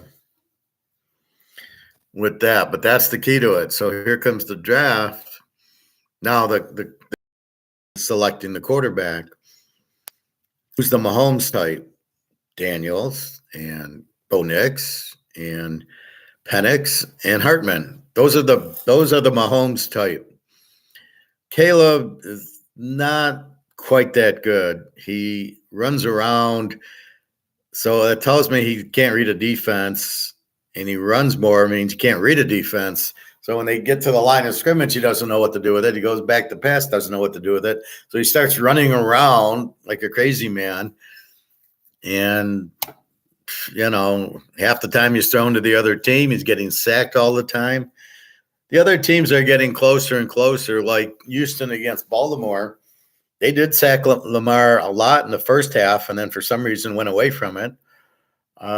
If you just play him out there and just sack him, because people like Lamar and these Hurts and these guys just, you know, they're in the pocket, but they're looking to escape. They're not looking downfield at the receivers.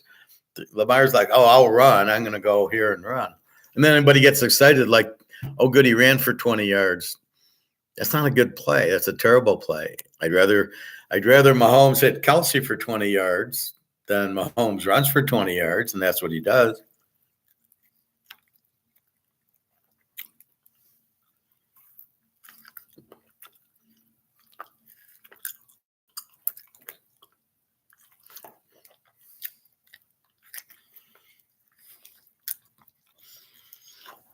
It's a rough avocado.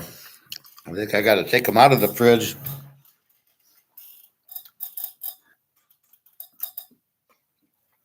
In the fridge, avocados won't ripen. So I tend to put them on my tray where they will ripen better. So that's football. The draft comes. You're taking one of the four. You're either taking Mahomes or you're taking the running back from Oak State, or you're taking the Kelsey, Brock Bowers, or you're taking one of the defensive guys.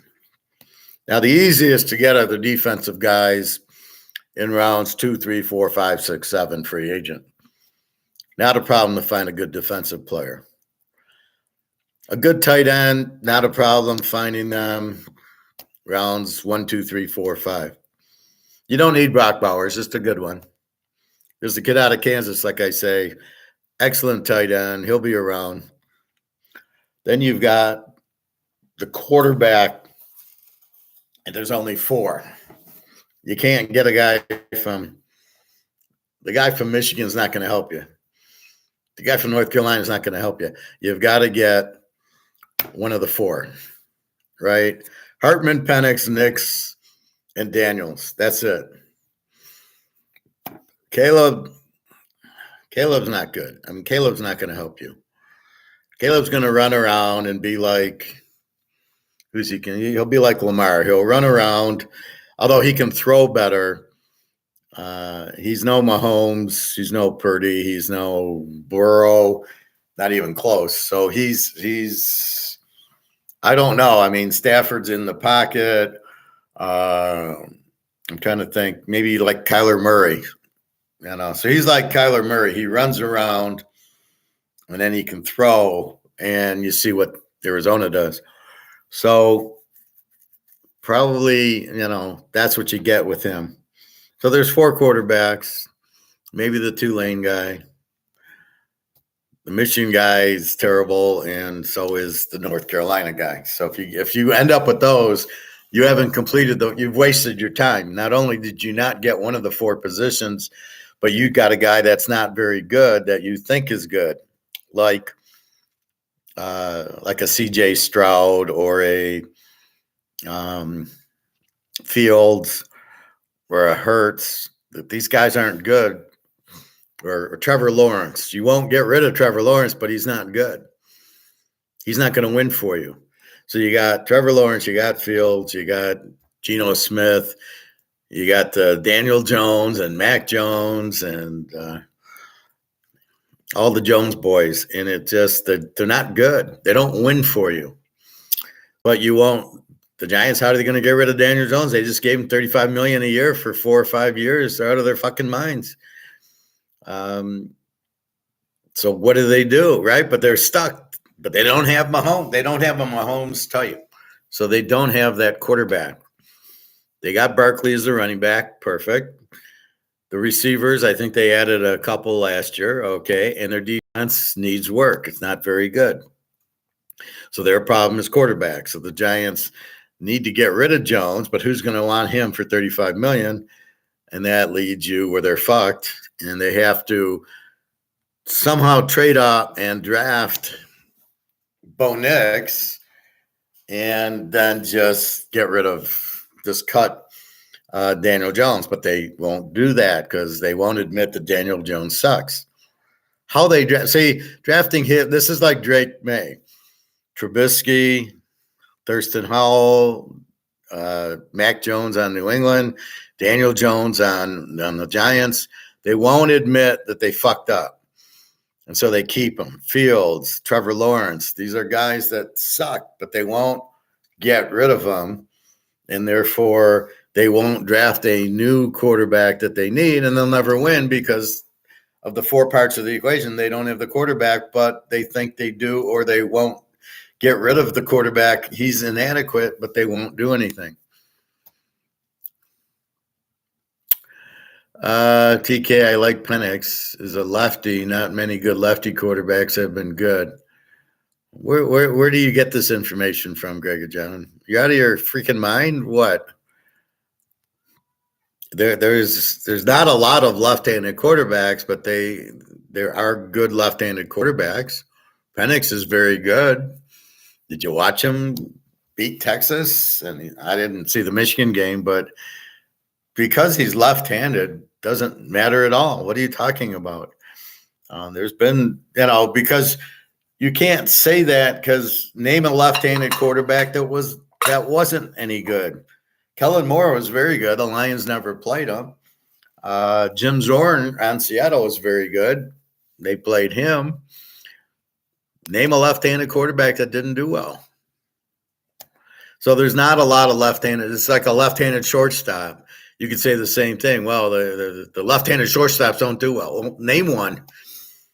So you can't name a left-handed quarterback that didn't do well because you can't name too many left-handed quarterbacks. So again, that doesn't make any sense. What does Penix being left-handed have to do with anything? He beat Oregon twice. He beat Texas. Didn't matter. He was left-handed.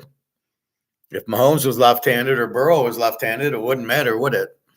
So there's not a lot of – you watch – okay, so you got Dylan Gabriel.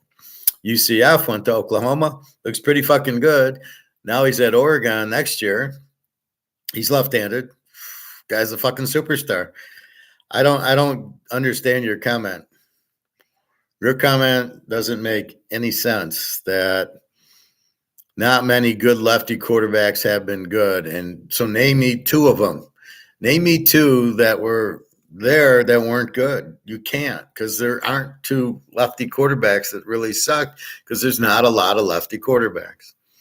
Anyway, Penix will be great. So will Dylan Gabriel. Now he's on Oregon from Oklahoma, from UCF. But the majority of quarterbacks are right-handed. Not because the lefties aren't good. The lefties tend not to be quarterbacks for some reason. I don't know. But that's what I see.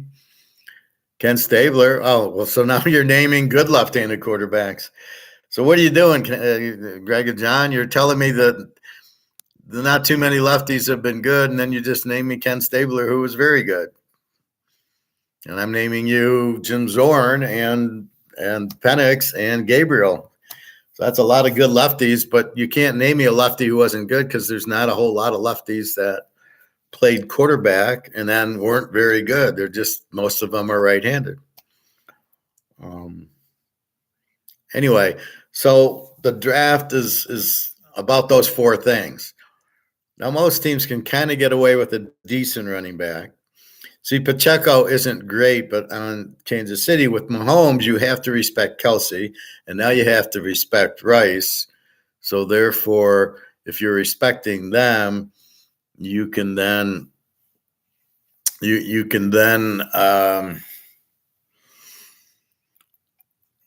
can get away with a decent running back, right? And then it's your defense, which is, that's the Lions' problem, right? Their defense sucks.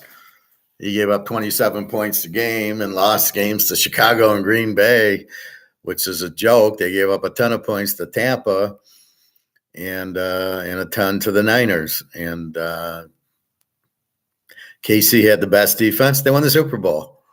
The Lions had probably one of the worst 2 or 3 defenses. How they got to the Super Bowl to the championship game was just a fluke. That Dallas choked down the stretch and Philly choked down the stretch. Detroit couldn't have beat either of those teams playing normally. So that's why everybody's on the Lions. I'm like, who did they beat? They didn't beat a good team. Sorry. What? They beat the Rams by 1. Tampa Bay wasn't a good team. And then in the regular season, they played Baltimore and Dallas and lost. So they haven't beaten a good team. You'll see them go 8-8 this year because they got a harder schedule. And they'll probably get an injury or two, and they can blame it. And I'm tired of this, everybody giving the GM credit. He drafted a terrible receiver out of Alabama who sucks, and this running back from Alabama is not very good.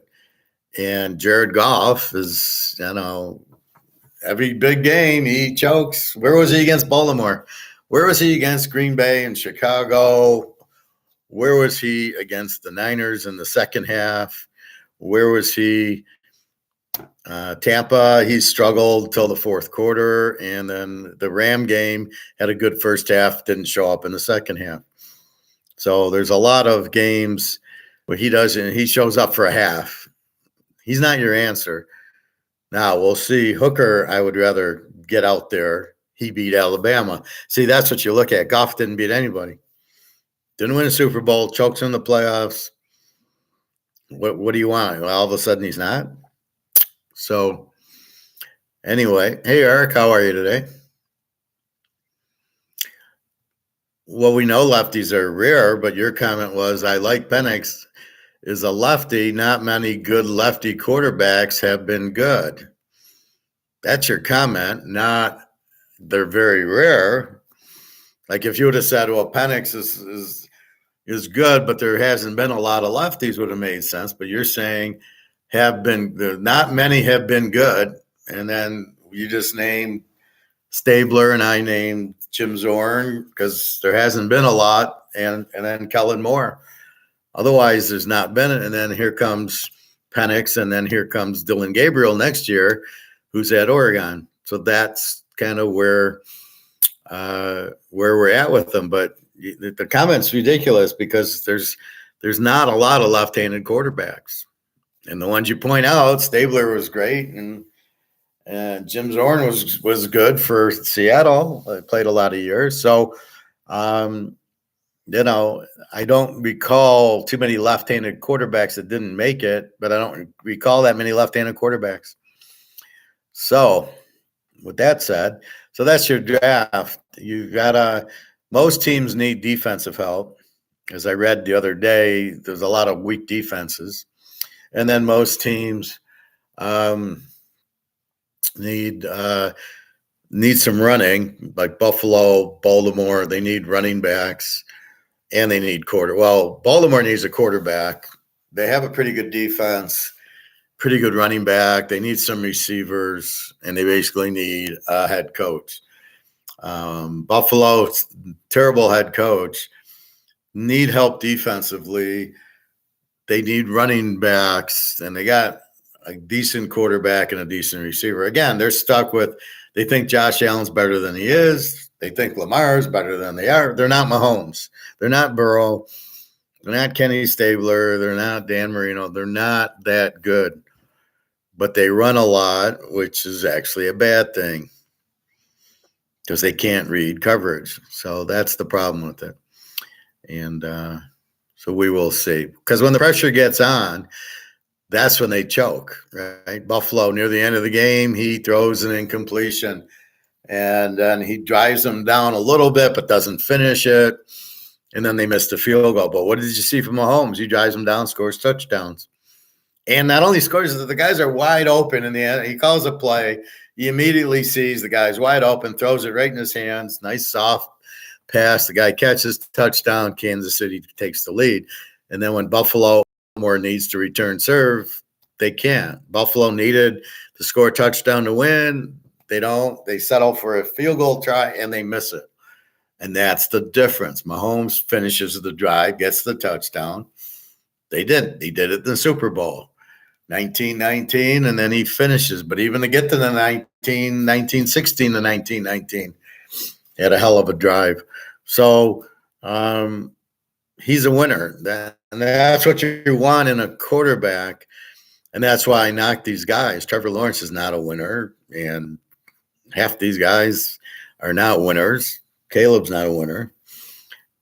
For sure, Drake May, what the fuck is he? Why is this guy even listed in the draft? This guy's terrible.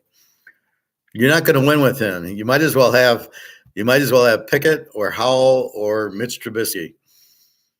How did Mitch Trubisky get drafted in the first round? Who in their right mind thought he was any good? And this is the problem with the Bears. They don't know what the fuck they're doing. So they draft Trubisky. He sucks. Then they draft Fields. He sucks. And now what are they going to do? They're going to go after Caleb, and he sucks, or are they going to keep Fields, who sucks, or are they going to trade and let somebody have the one pick and then say, well, Fields is their quarterback, even though he sucks? They suck because they're not winners. I don't know. They can't hit. Lamar, Fields, Hurts, they can't. They're not good quarter. They can't read a defense and throw it under pressure. Mahomes does it, right? He wins the games for you. These guys don't. Pure and simple. They don't, at the end, the pressure's on. They can't read. The pressure comes. They blitz them, and they can't read it, and that's it. So they're not going to win the game. They might look pretty running for 20 yards here and there, but that's really not – you're the quarterback. You're not supposed to do that, and it doesn't benefit your team at all. Anyway – Greg got to say hi to everybody. He said hi to Bobby. He's saying hi to Eric. So the draft's easy, but see, you have to realize how good your quarterback. And most teams don't want to realize that they're not that good. So we will see. Let's see. What's the big D?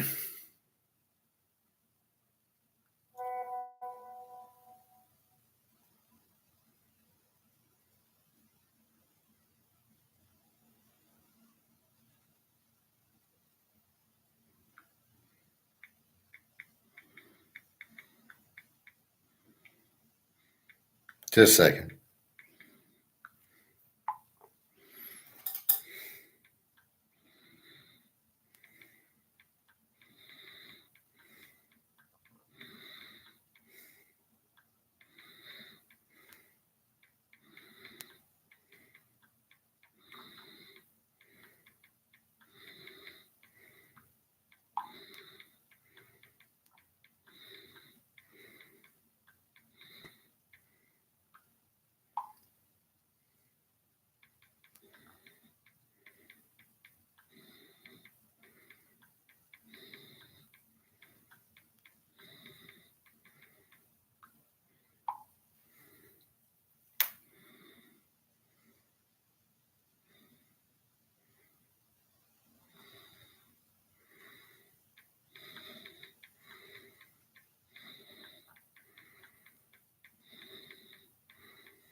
All right, so sorry about that.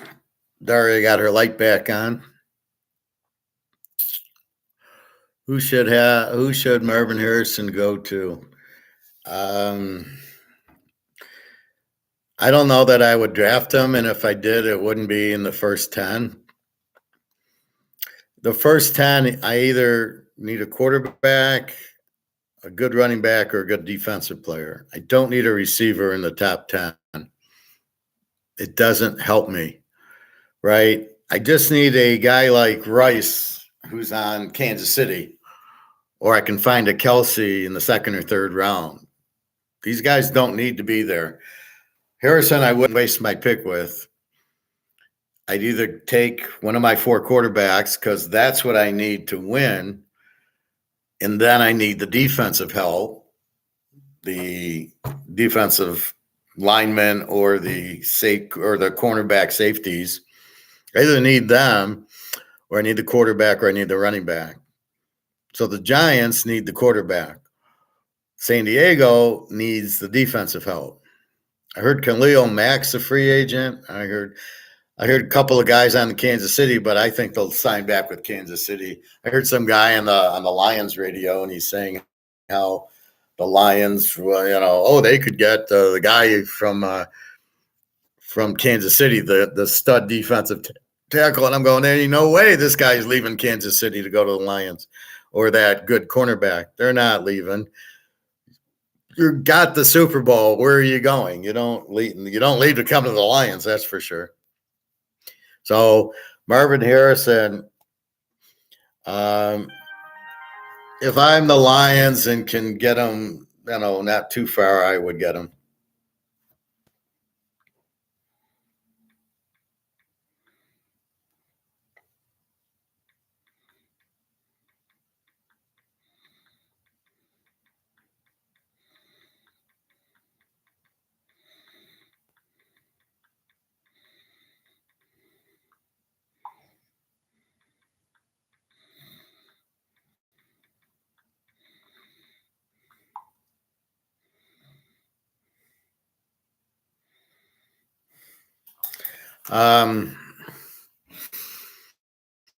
He's a nothing entity, really. You don't look at Seattle.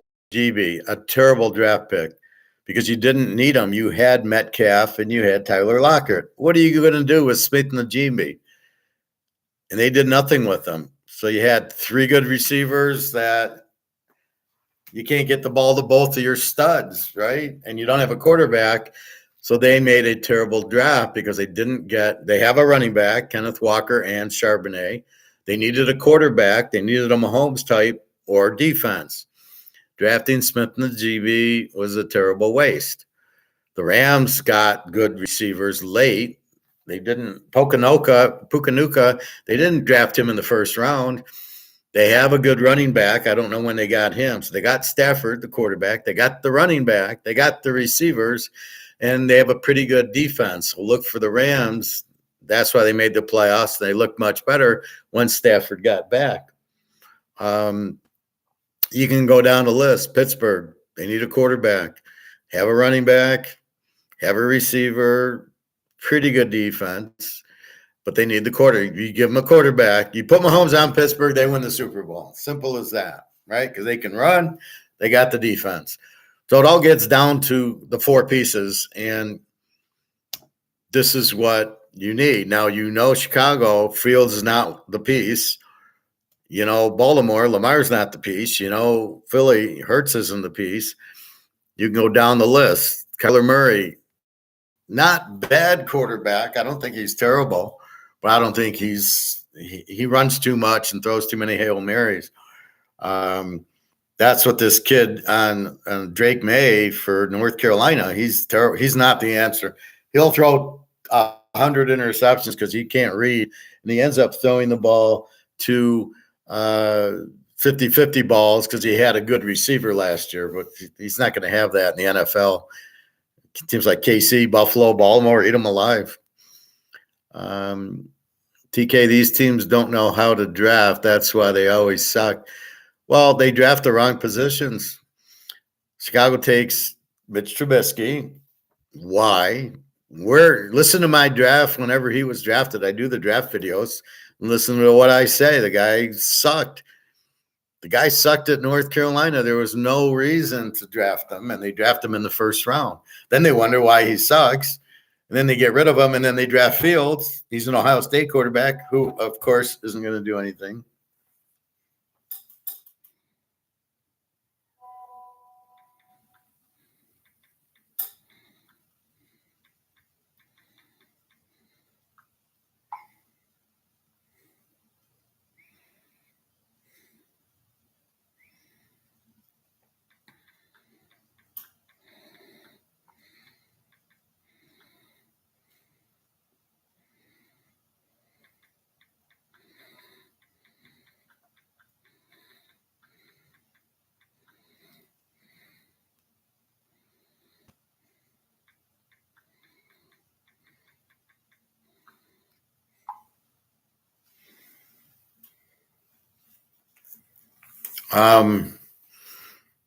But, so if you went all around, I was surprised with Denver. They didn't really have the running attack. They had Russell Wilson. They had Judy, who's okay as a receiver, and I thought they had a good defense. That's why I thought they'd be better. Russell Wilson really disappointed. Plus, they had the coach. So I'm shocked that Russell Wilson is fallen off this much. But with the Bears, so they go Trubisky, Fields. Now they're going to go to Caleb, or do they? What are they going to do? If I'm the Bears, I can't win with Fields, right? You added DJ Moore last year, which cost you a draft pick. And now what are you going to do this year? You're going to, you got the one pick.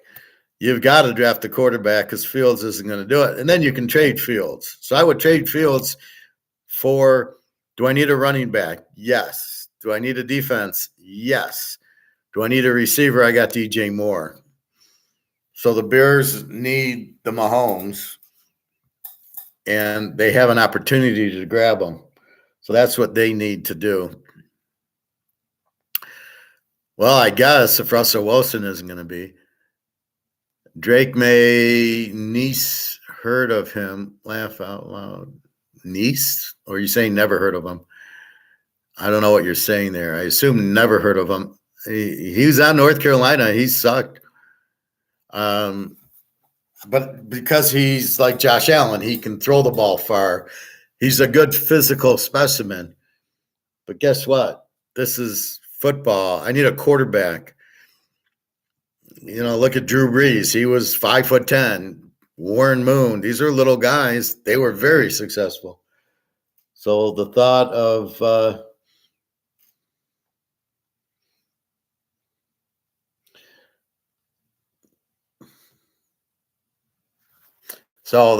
of anything just makes no sense that because he's an athlete, he's good. That's what they think of Lamar. He's an athlete, but he's not a quarterback. You don't win with Lamar because he can run. You win with Mahomes because he can throw.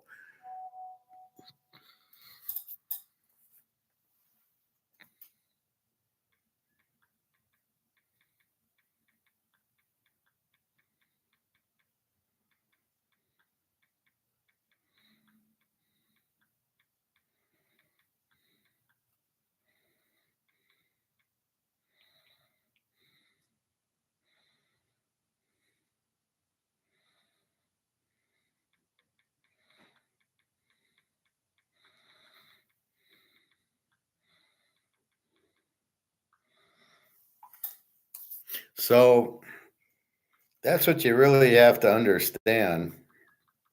Sorry for the interruption. She lost her light. She got an electrician out. He took care of it. Now she needs to pay the electrician. So come to Papa. Bears need a new quarterback. They probably pick Caleb and make another wrong move. This is the problem when you don't know what you're doing. And then what do you do with Fields, right? So you need to get rid of Fields for either the running back. You pretty much have the receiver and the tight end, and then you need defensive help. So I would get rid of Fields for a couple of defensive players, get a killer defensive team, and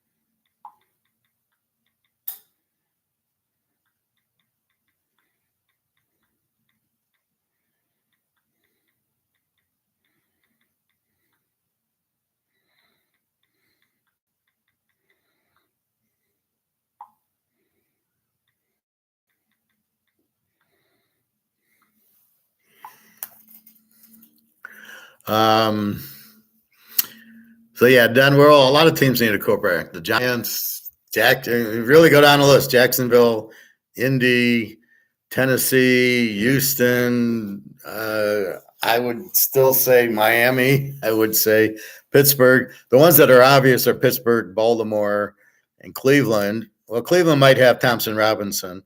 We got to see him. and Detroit's got Hooker to go to, and New Orleans has Hayner to go to, and LA's got Stafford until Stenson Benson gets going. But I wouldn't. Oakland needs a quarterback.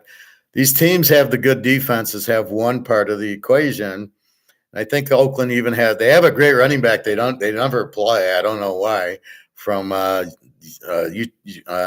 UTSA, San Antonio, and then there's a great running back called Ali on. He's on Marshall, I think. This guy's great. We'll see where he goes, but you can't tackle that guy.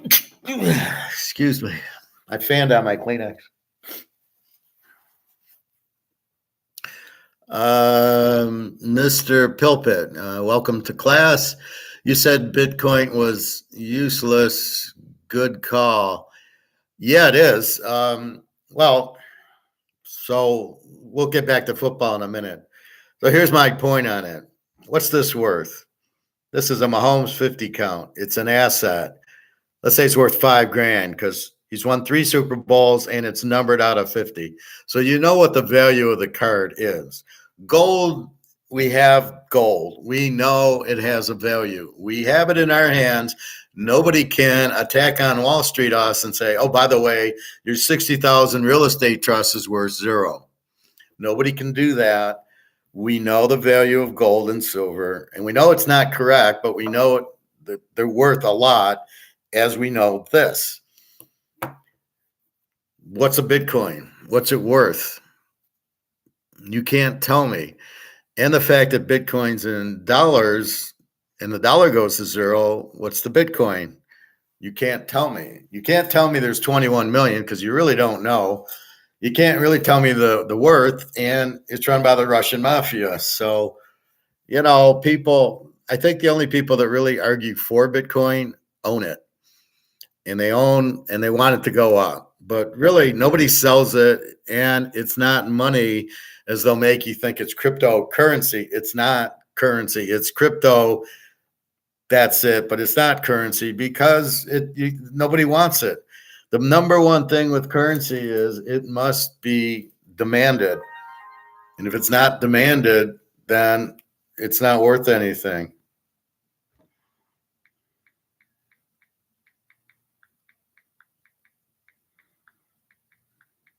Just a second.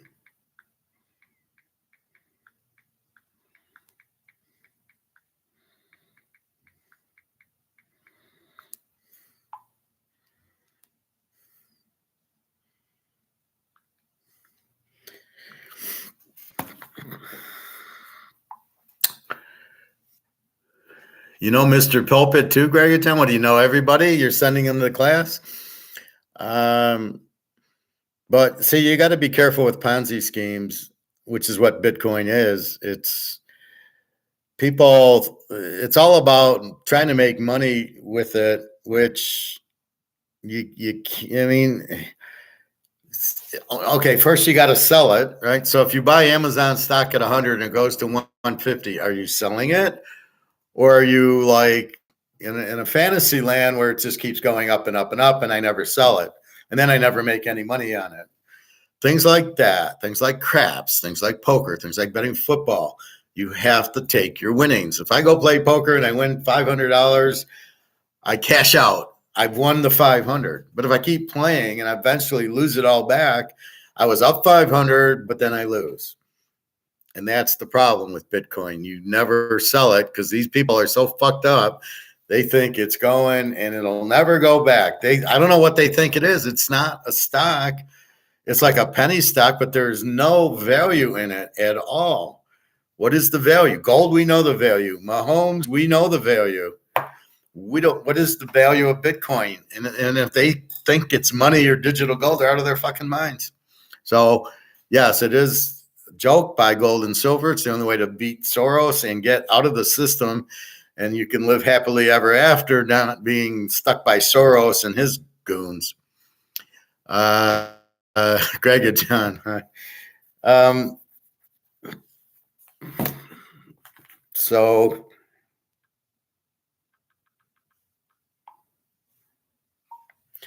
Yeah, Lublu Trebia, Daria. Mwah, very much. All right. Enjoy. That's Russian for I love you. Y'all Lublu Trebia. We'll teach Russian in class. Problem is, I only know a few words, so when we meet, we'll have the translator on. I don't know how many English words she knows, but we can type on WhatsApp, so we can do that. So anyway, back to the draft. The problem is the teams don't know what they need, right? The Giants, they signed Daniel Jones as a big contract. He ain't the answer, and that they're clueless. So what you have is a lot of, this is like the rest of the world. They don't know what they're doing. The people running the banks don't know what they're doing. People inflating the money to zero don't know what they're doing. Nobody's after George Soros. They don't know what they're doing. And that's the problem, right? So this is really what you have issues with. And they won't realize, they won't listen. So, Chicago with Fields, what are they doing? Oh, we support Fields. Well, of course they got to say that because they're going to trade him. And they can't say he sucks, then nobody's going to give him anything for it. So a lot of what you hear is bullshit, because if they say, well, we think Fields sucks, oh, I'm going to trade you a can of Gatorade for Fields. But to get him, you got to be a bigger idiot. Like, is Pittsburgh going to trade for Fields and think that's the answer? Thank you. I am very wise. I try to be. That's why I do the teaching, Greg and John.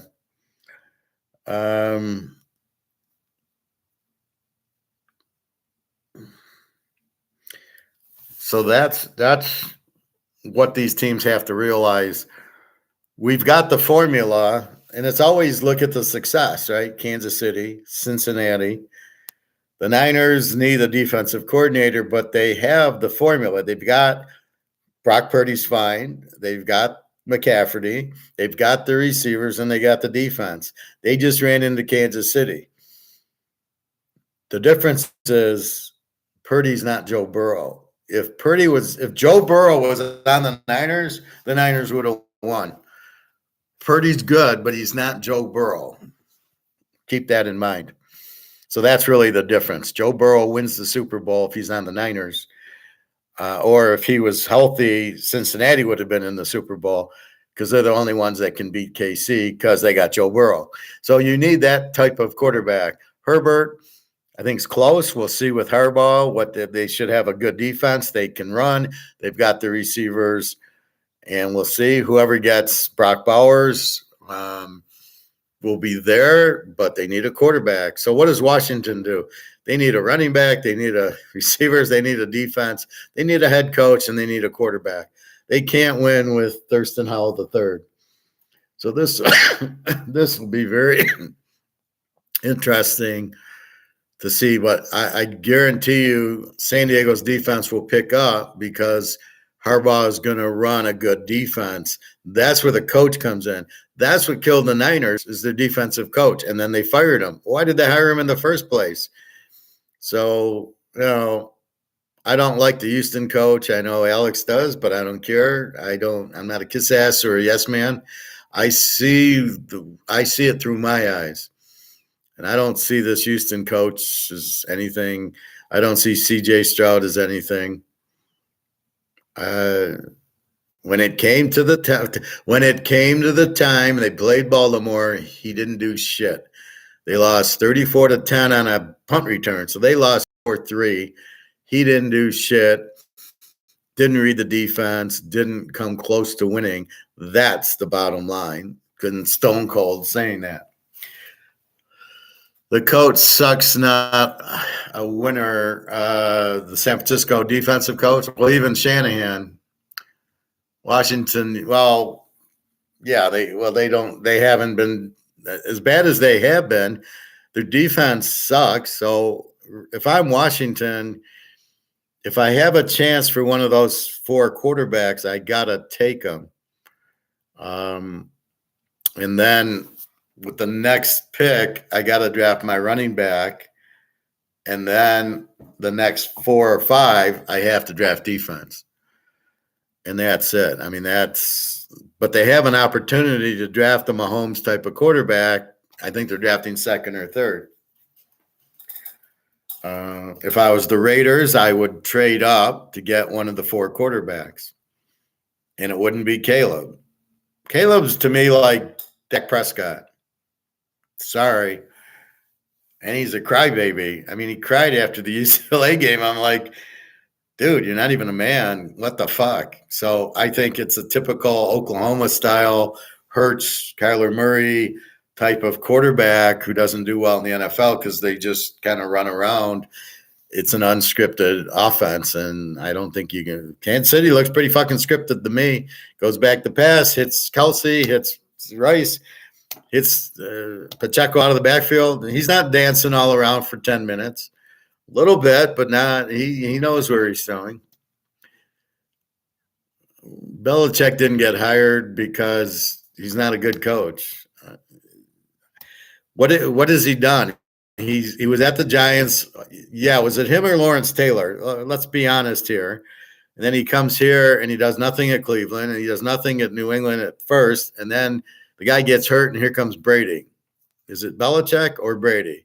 And then we see without Brady, he sucks. And Brady goes to Tampa and wins the Super Bowl. So why would you hire Belichick? What's he going to do? He's going to want to be the head coach and the GM. What did you do at New England? You sucked. I don't like him. I don't know where they think he's the GOAT. It's Brady's the GOAT. He's not the GOAT. Brady's not the GOAT anyway. Montana's the GOAT. But Brady, it was Brady who won the championships, not Belichick. Belichick didn't do shit. So that's the bottom line. I wouldn't hire. And then Belichick's 75 years old, and he hires his kids. He's got 2 sons. They're both like the assistant coaches on New England. Oh my God, nepotism. It's insane. But that's what you have. So I wouldn't have hired Belichick either.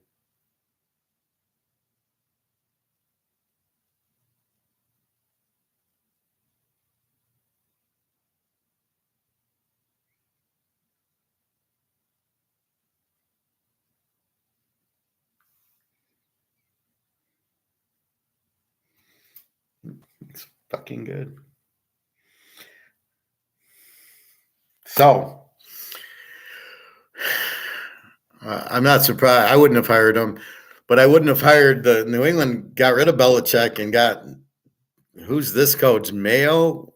Guy's never coached before. He was a linebacker at Tennessee and New England. He's not a head coach. I heard he's got 21 assistants. 21, you need 5. He's got 21. That shows you he has no idea what he's doing. I would not have let him hire 21 assistants. That's, what is this? This guy carries the clipboard for the offensive coordinator, the tight ends coach, and we have a right guard coach and a left tackle coach. I mean, New England's going to suck with this guy. And see, you can tell right away, why would you hire a guy with no experience and think he's going to do well? Now you're like, I think he's going to do well. That's like Rounders, where the guy's got 9s full of aces. I think I'm going to win, and then the guy's got aces full of 9s, and you lose. And it's I think I'm going to win. Wouldn't you want a guy who, like, why didn't they go after the Washington coach who went to Alabama? Why didn't they go after him? I don't like what Seattle did. They went after the assistant. I would have went after the head coach, not the assistant. The assistant's never been a head coach. And don't give him credit for Penix. It's the head coach who gets the credit for Penix, not the assistant. So you need a defense anyway, Seattle. So this will be an interesting draft, but basically whoever drafts Drake May or the kid from Michigan is doomed. And then if you draft Caleb first, you're fucked up. And I love how I hear people going, oh, Caleb's the real deal. Did you watch him against UCLA, Oregon, Washington, and Utah? Did you see those games? See, again, people don't understand. They can't understand It's who you play. That's why Tagliavua and Trevor Lawrence, when they played good teams, didn't show up. Why I don't like them? Yeah, anybody can hit a 20-yard pass to a wide open guy. That's not that hard. We're not saying you can't throw the ball. What we're saying is you can't read a defense, and under pressure you choke, and that's playoff football. And if I got a choker, what good is it? Deion going to be a head coach? Yeah, well, when his son's ready to play, he'll draft him. Reader's got a new coach. He did okay last year, was better than. Yeah, but what did he really do? He just made him a little more defense. He was a defensive tackle on the Giants, right? And is he any good? Well, their offense sucked. Their defense was okay. But, is it getting rid of McDaniels or that? They don't have a quarterback. So let's see what he does. Like the Lions coach last year, 2 years ago, he sucked. They were like 0-10, and then they got the easy part of the schedule, and then they finished like 7-10 or something. But look at how good he was, the last part of the year when they played the high school teams. And then this year they started out playing the high school teams. Oh, look how good they are. And then they started losing to Baltimore and Chicago and Green Bay and Dallas. And then they finally lose to the Niners. So a lot of losses when they played the better teams. And Chicago and Green Bay aren't the better teams. So now this year they're going to get the Buffaloes and the Phillies and the San Franciscos, and they're going to get their ass kicked. And that's my point. And golf's not the answer. And instead of signing the offensive coordinator like Kansas City did, where they signed whatchamacallit,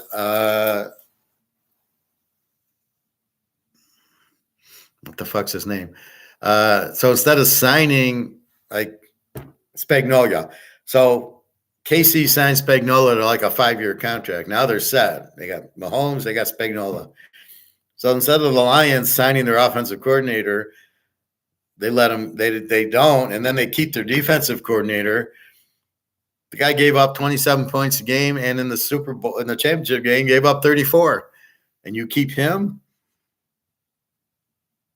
Now, if Harbaugh was on the Lions, their defense would give up 20 points a game because it's not the players, it's the system, right? They're all good players, so it's the coach for the defense. That's why Spagnuolo is better. If Spagnuolo was on the Lions, they'd give up 20 points a game. That's why the Niners got rid of their coach. If the Niners had Spagnuolo, they would have won the Super Bowl. That's how valuable the good coach is. So you watch San Diego with their coach be much better. And Detroit with the same coach will give up the same 30 points a game. So that's what happens. It's the coach. It's the difference between a great quarterback and a shitty quarterback. Mahomes wins because he's a great quarterback. Thurston Howell III loses because he sucks. Dak Prescott loses because he sucks. Lamar loses because he sucks because they're not Mahomes and they're not Burrow. That's why they lose. They are still paying Josh McDaniel and John Gruden and whatever. Who cares? Well, why did they hire either of them? Gruden sucked, and McDaniels was terrible at New England and terrible at, Houston. So why would you think he'd be good all of a sudden? I'm going to warm up my Chinese this second.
Okay, sorry about that.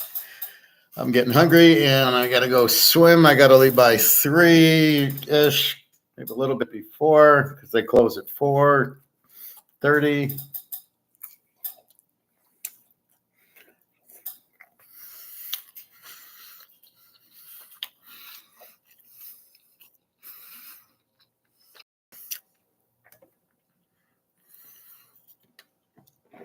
So yes,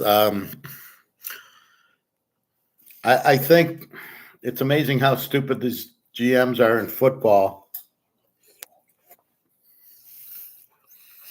They don't know what they're hiring.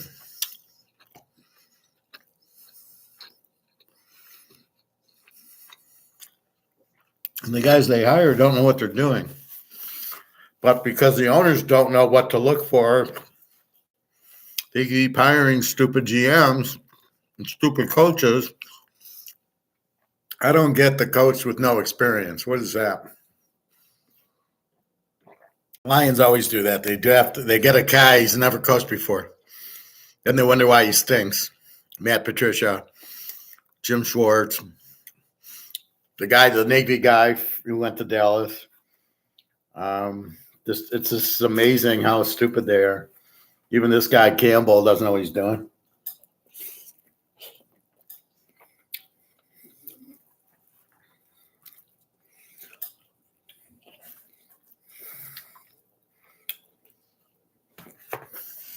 I love the excuse. He's aggressive. Cost us a Super Bowl, but he's aggressive. Stupid.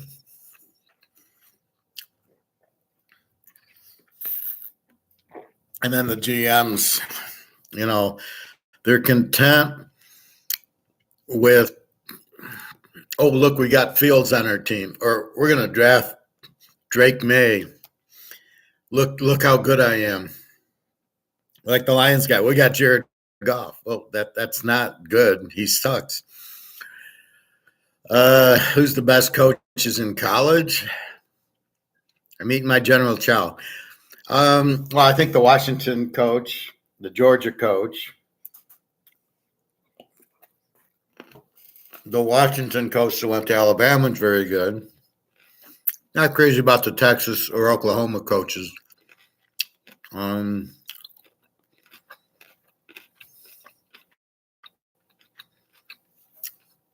Harbaugh's okay, but now he's on San Diego. I'm not impressed with the Ohio State coach. Utah coach is very good. And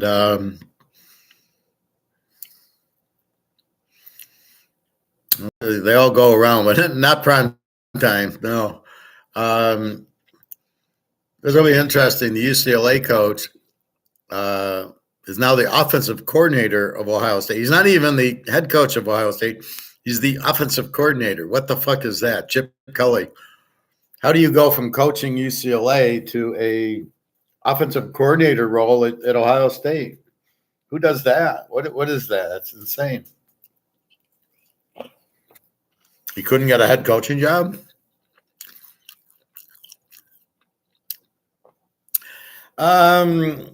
Yeah, it comes with white rice. I don't eat too much of it. Rice is really bad for you, so I get it because you get all the chicken, right? It's the chicken. I get a ton of it, and broccoli it comes with.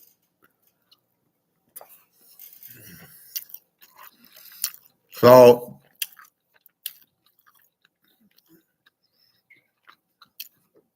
I think the coach at Tulane's very good, underrated because it's a smaller division, but I think he's very good. And Appalachian State coach is very good. I'm not crazy about the Clemson coach. Florida State coach I like. He looks very good. So if I was like an NFL, if I was like the Lions, I would go after the Florida State coach. I'm not sure I like Brian Kelly at LSU. He didn't do anything at Notre Dame. I'm not sure if I like him, but I like the Florida State coach. And E&M got a new coach that was pretty good for one of these smaller schools. That's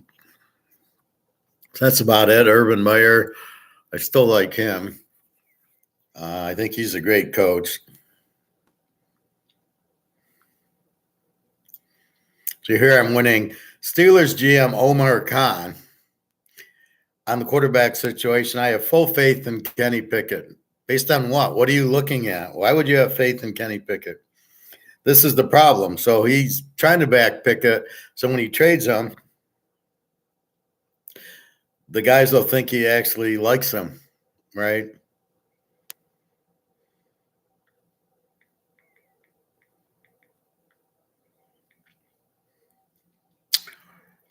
Anyway.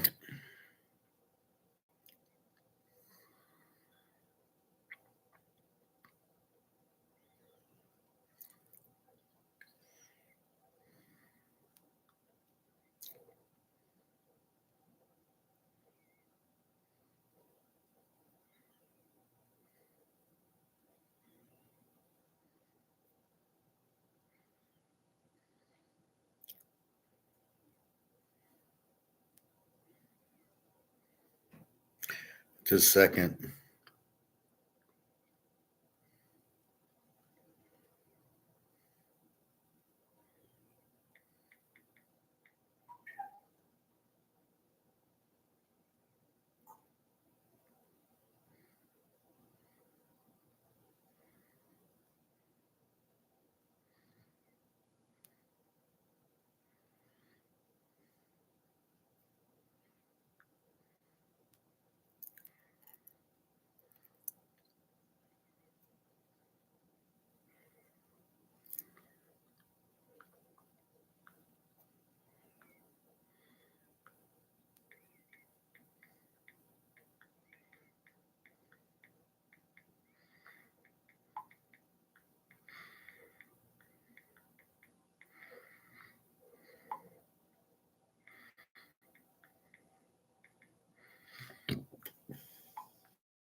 All right, sorry about that.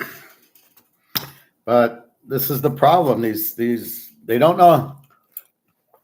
You know, they get stuck with Mitch Trubisky or Kenny Pickett.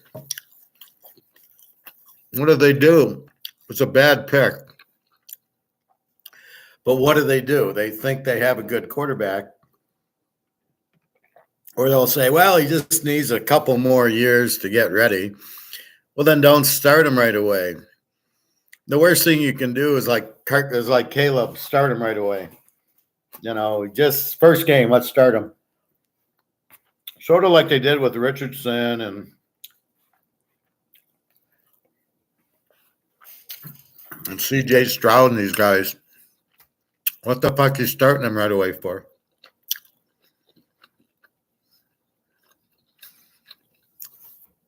So you need to give them, I would give them at least 8 games to prepare mentally and physically and learn the nuances. Why would you start them right away and just say, well, that's the best way for them to learn? It's not the best way for them to learn. If you just threw me on a golf course and didn't let me learn how to hit the clubs and chip and putt and drive, I would shoot 250. But if we go to the driving range and I learn how to hit an 8-iron, I learn how to hit a 4-iron, I learn how to hit my driver, I learn how to chip and putt and get out of the bunker, now I'm ready to play. Not day one. Now, granted, in college, I'm supposed to be learning this kind of stuff. But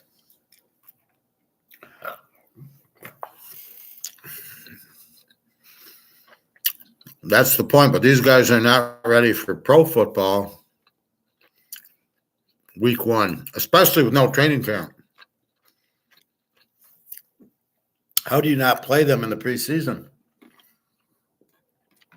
So you're just going to have practice and say, go play and wonder why they suck?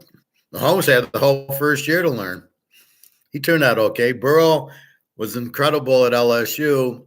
They threw him in a little early, I think, but I think they might have waited a few games. I think Hooker's right with the Lions now. He's sat the year. He learned. Now I think he's ready, and I'd get rid of Goff. And it's funny how everybody, Goff, look how good he is. But are you ignoring what he did at the Rams and in the Super Bowl with New England when he didn't score? And all the shit he did at the Rams and all the shit he did it for Cal against Utah and everything else. How do you ignore it all?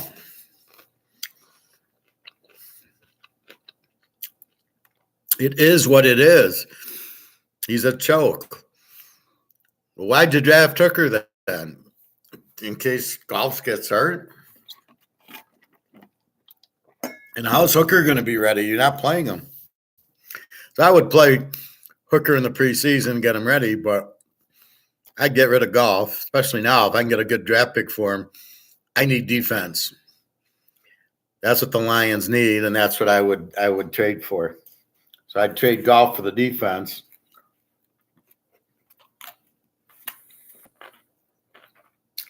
And then have Hooker as my quarterback. And there won't be any drop in talent at all. It's funny how people don't think he's good. We got Goff. Did you see Hooker against Alabama and Georgia, or did you not? So, I mean, you see him against Florida. So, watch him in the games. He's ready. He's good.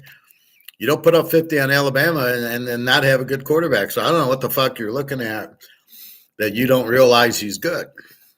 You must have realized he's good if you drafted him. So get him out there because Goff's a choke. Anyway, but that's the problem with the GMs. They don't know what they're doing.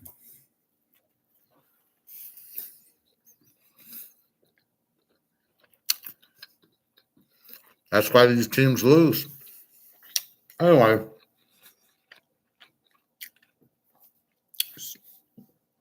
so we looked at, we can go down the list. And there's very few teams. San Diego is very close. They've got the running back, the quarterback, the receiver, and the defense. And Harbaugh will shore up the defense. Look for San Diego with Herbert to be very competitive. They'll definitely make the playoffs. And that's the problem. They had a bad coach. Let's go for it on 4th and 1 at our own 25, and we got a 3-point lead over Minnesota, or a 4-point lead. What are you, fucking out of your mind? I don't get the coaches who at the end of the games just need to punt the ball, and the game's over, and they go for it. They give the chance. They give the other team the chance that they need. That if you just punt the ball, they don't have a chance.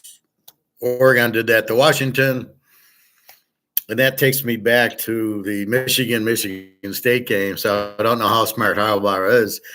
Michigan State, when they blocked the punt and ran it in for a touchdown with no time left, Michigan didn't even have to do anything. They could have just ran into the line, taken 10 seconds off, and said, "Go ahead, State. You got to throw a 50-yard bomb to beat us," which they could not have done because they couldn't do anything against the defense. So you took the only way you could lose is getting your punt blocked, and you go and let your punt be blocked. What kind of coach is that? It's just amazing how stupid these coaches are. But I don't really like Harbaugh. He fucked up twice against the Giants when his guy got his fumbled the punt, right? Twice. Fumbles the punt, leaves him out there, fumbles another punt. Giants go to the Super Bowl and beat New England when it should have been the Niners in New England. So you just wonder, and then he did it again a few years later, and then he did it Michigan against Alabama. The guy fumbled some punts. Just a very, very stupid special teams coach. Harbaugh is good defensive coach, lousy quarterback coach, lousy offensive coach, but a really good defensive coach.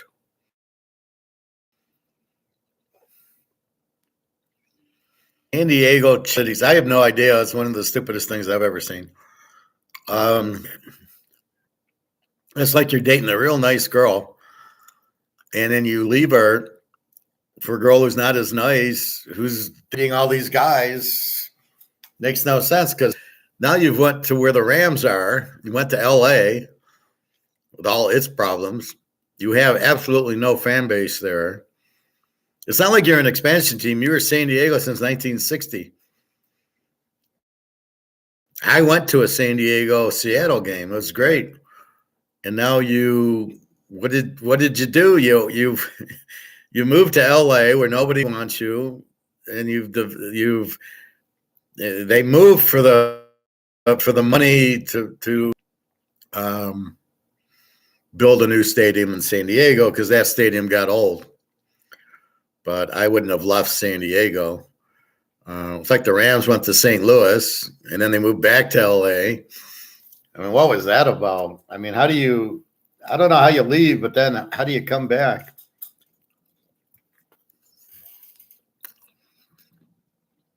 Anyway, yeah, they just left for the new stadium.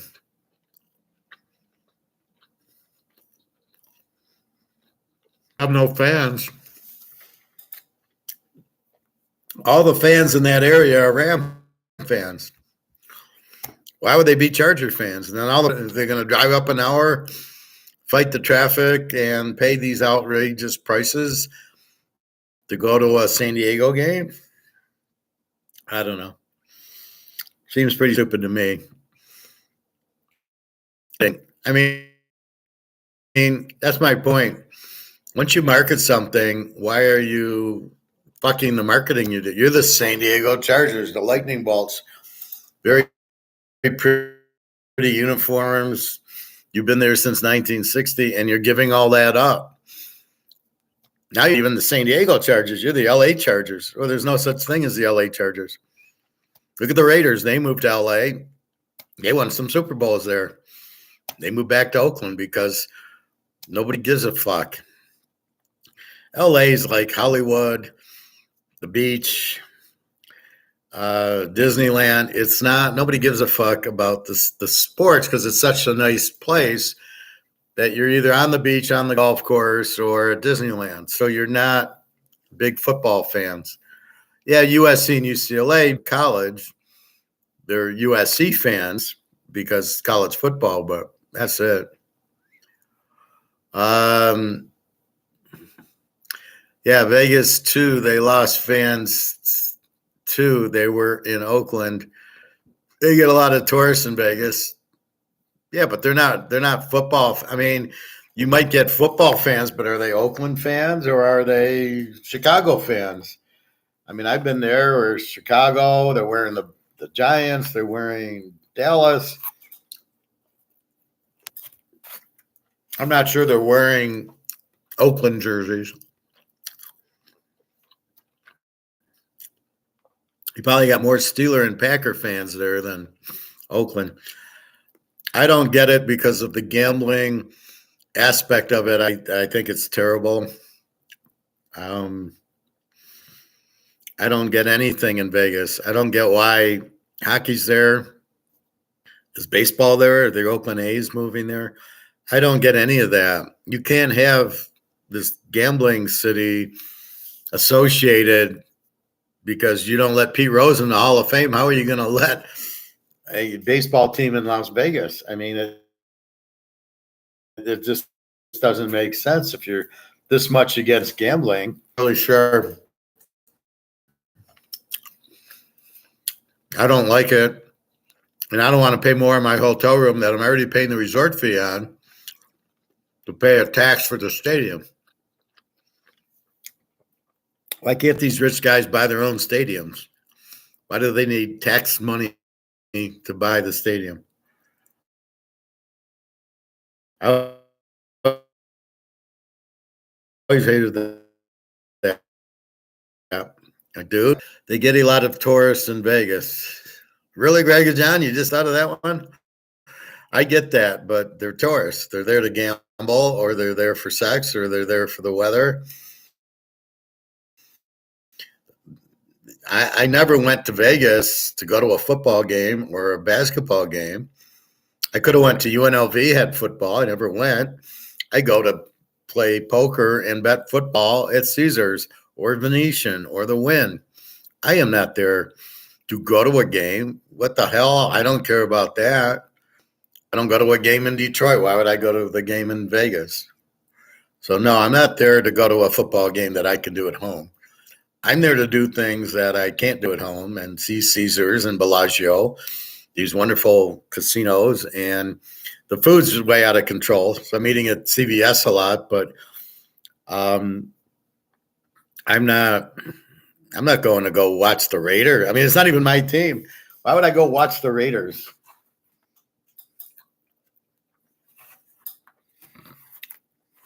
I don't know.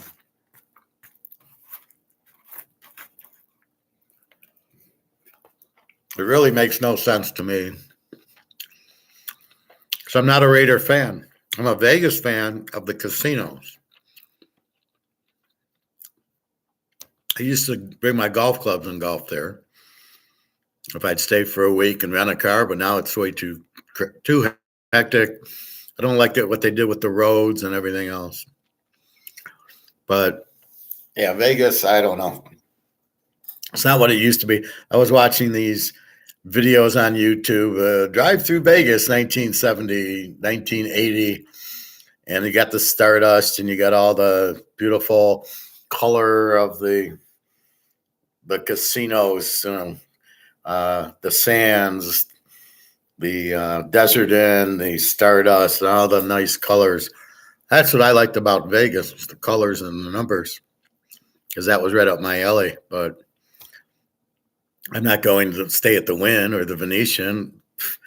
That's ridiculous. It's way too expensive. That's not why I'm going. I'm going to gamble and watch the sports on TV. So I don't know. That's what I go for. Anyway, with the draft, the teams are basically clueless. They really don't know what they're doing. And I'll give you another 10 minutes, and then I'm off to the pool. They don't know what they're doing. They don't know really how to pick the player, what they're looking for. Drake May is not an answer. He's Mitch Trubisky and Howell. What are Trubisky and Howell doing in the league?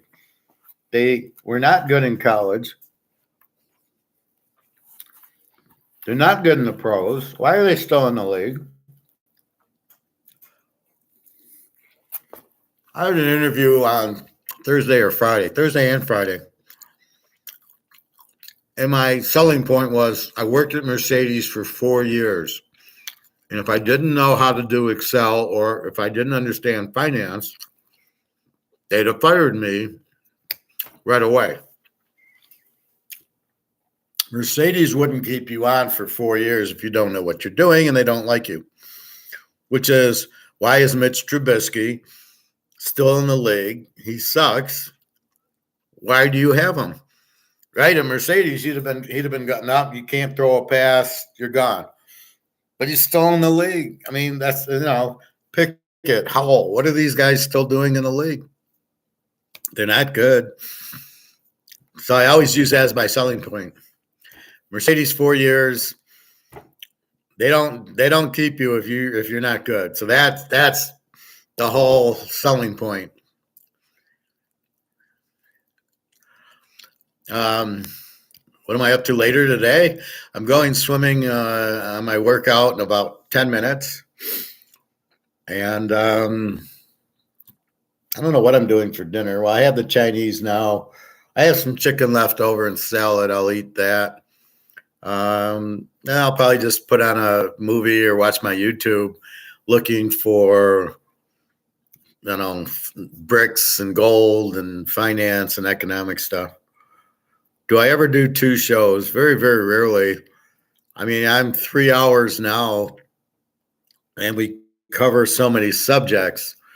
I did do 2 shows a couple of times when I was just trying to do a short one on what is inflation, what is gold, what is Bitcoin versus gold. So there was I was trying to do specific economic subjects the Titanic versus gold, for example. I wanted that to be the program. And so because you lose it in the 3 hours I'm talking, right? You got to find where I'm talking about gold or Bitcoin or whatever. So I did make those special, like Titanic versus gold. And that was, I probably talked a half hour, 45 minutes. And then I came and did the sports ones. Normally during football, we go through the games. And I might just do that and then come back for economics, because the footballs especially colleges, there's so many games. It takes a lot out of me to go through all the college and the pro games and then talk economics. So once in a while, I might do that if there's two meaningful subjects and I kind of want to break them down where it's just the Titanic and gold, and here's football or maybe the NFL draft.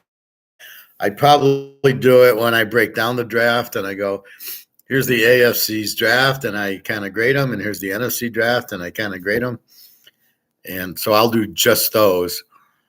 But I've never done economics and gold the way I do now, because now it makes sense. George Soros runs the colleges and won't teach it because that's the way out, right? You're going to drown on that Titanic unless you can find the lifeboat. You're going to drown in money because they're killing it unless you find gold and silver. Where is it taught? Nowhere. Right here. I learned it in my college and they don't teach it anymore. And then I teach it because nobody can get it. And that's the way to the lifeboat, is gold and silver. So I will teach specifically that. I've added that because it's very important, and you guys need to have a game plan that you cannot get anywhere else, right? Soros has killed the university, so you're not going to go to college and look at it, and you're not going to go on Google and look at it. Google's not going to have it, and YouTube's not going to have it. Then you got these fake guys like Rick Rude and Reichert and Maloney and Andy Wasserman and the Nanette girl. You're not going to get the real answer on YouTube. They're going to tell you an answer, but it's going to be part of the Ponzi scheme. Oh yeah, Madoff. Yeah, buy him. I get a good return on Madoff. It's a Ponzi scheme, you idiots. So that's the thing.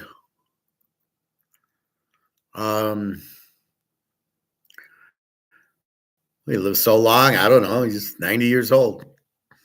Probably because the Nazis didn't kill him, because he gave up all the Jews, so he was able to live. He'll probably be dead soon or senile. He's in his 90s. And we'll see. But we need somebody to defeat him. Like the Nazis had Hitler. We needed Churchill and the U.S. and Russia to defeat Hitler. We need people to defeat this guy. I think Putin probably will. If he starts fucking around with Russia, Putin would kill him. But at this point, I guess he hasn't, or he hasn't tried it. He's going more after the U.S., but really he should go after Russia too, because we both beat him in the war, right? It was U.S., Russia, and England who beat Hitler. So he shouldn't just be after the U.S. But for some reason, I guess he doesn't think Russia's that good. They got a weak defense. So with that,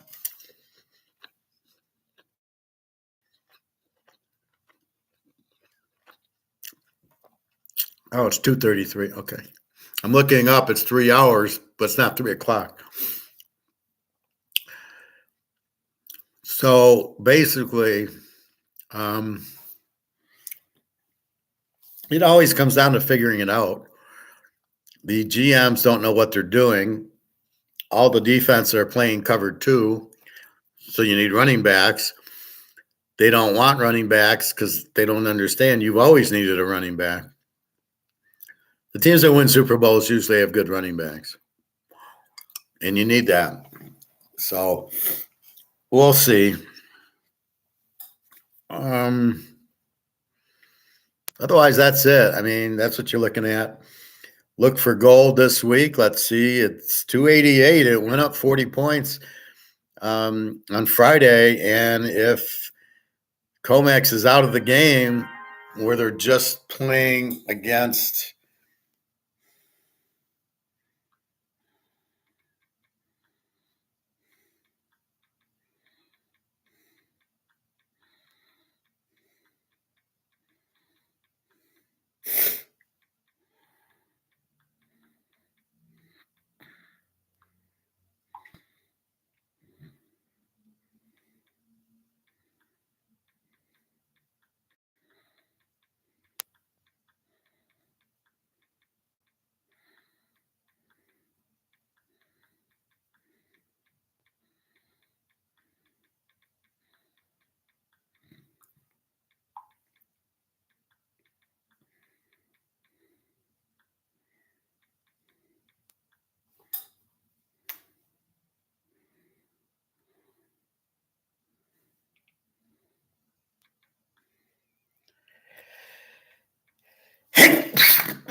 excuse me.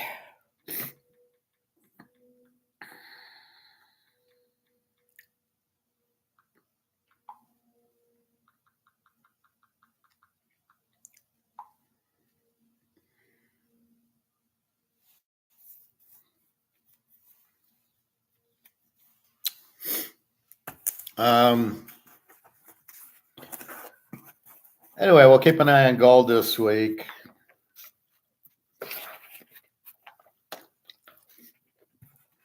But all you got to know is it's going to go up.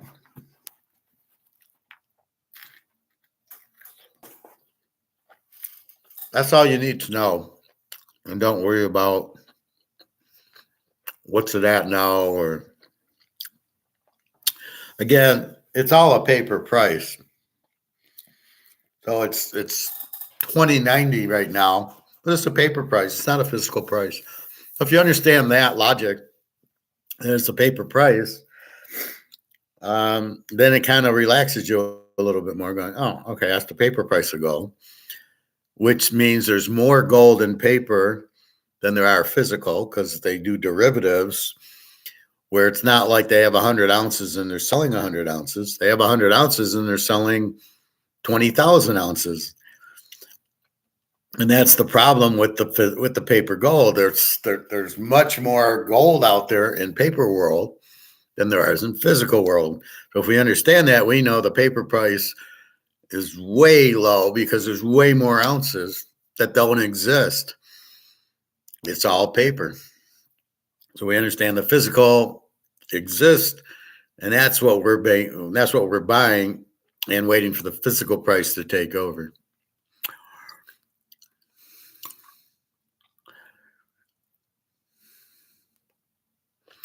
Yeah, I'm hard to find, Greg John.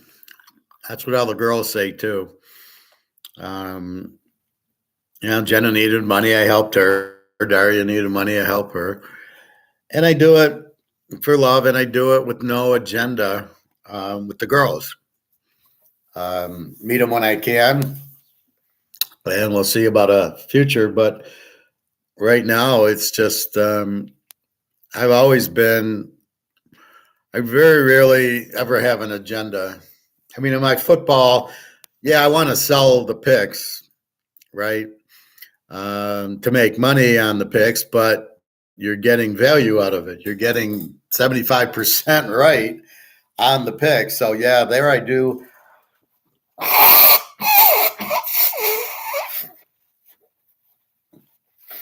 I do want to get money, but you're getting quality picks. I mean, I don't say I pick 75 and I pick 25. If you want to bet, I do 75. I prove it. You hear my picks. Take Mahomes. It wins. Yeah, he really does know what he's saying, but that's the only time I try to get value, but not in this. This is too important. No, I'm not allergic to it. There's something here. There must be dust. I don't dust this table as much, so I sneeze a little bit more here. Anyway, I think I am going to the pool. It's almost 2:40. It closes at 4:30, so I like to get a good half-hour run in. I run a lot and do a few laps and take a hot tub. And it's always crowded with the kids today, but oh well. And then I'll come home and watch some TV and have some dinner.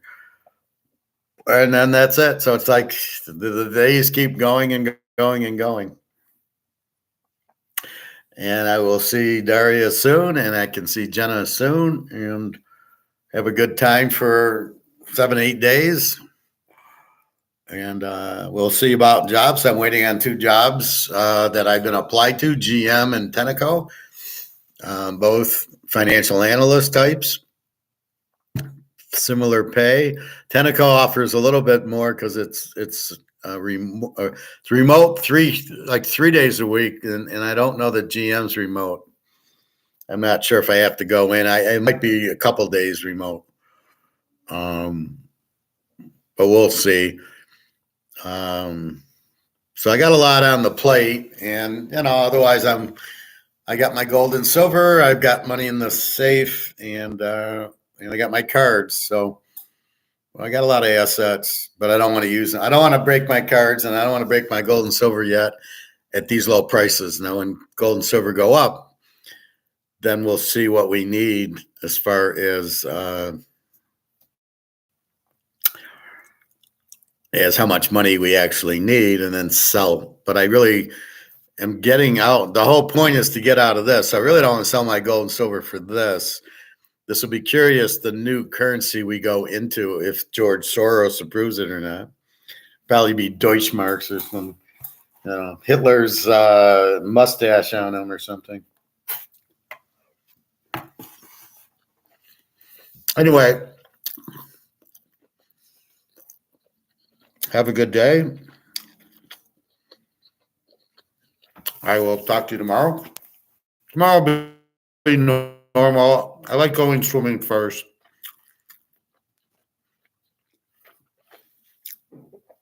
The difference on the weekends is the football games. So they start at noon, so I come on 10 o'clock to talk football before the games, or Sunday they're on at 1, I come on at 11.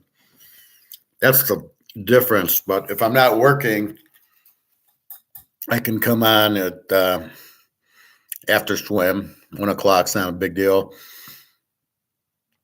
If I go back to work, then it'll be back at like after dinner, get done with work, go swimming, and then do it at night like I did.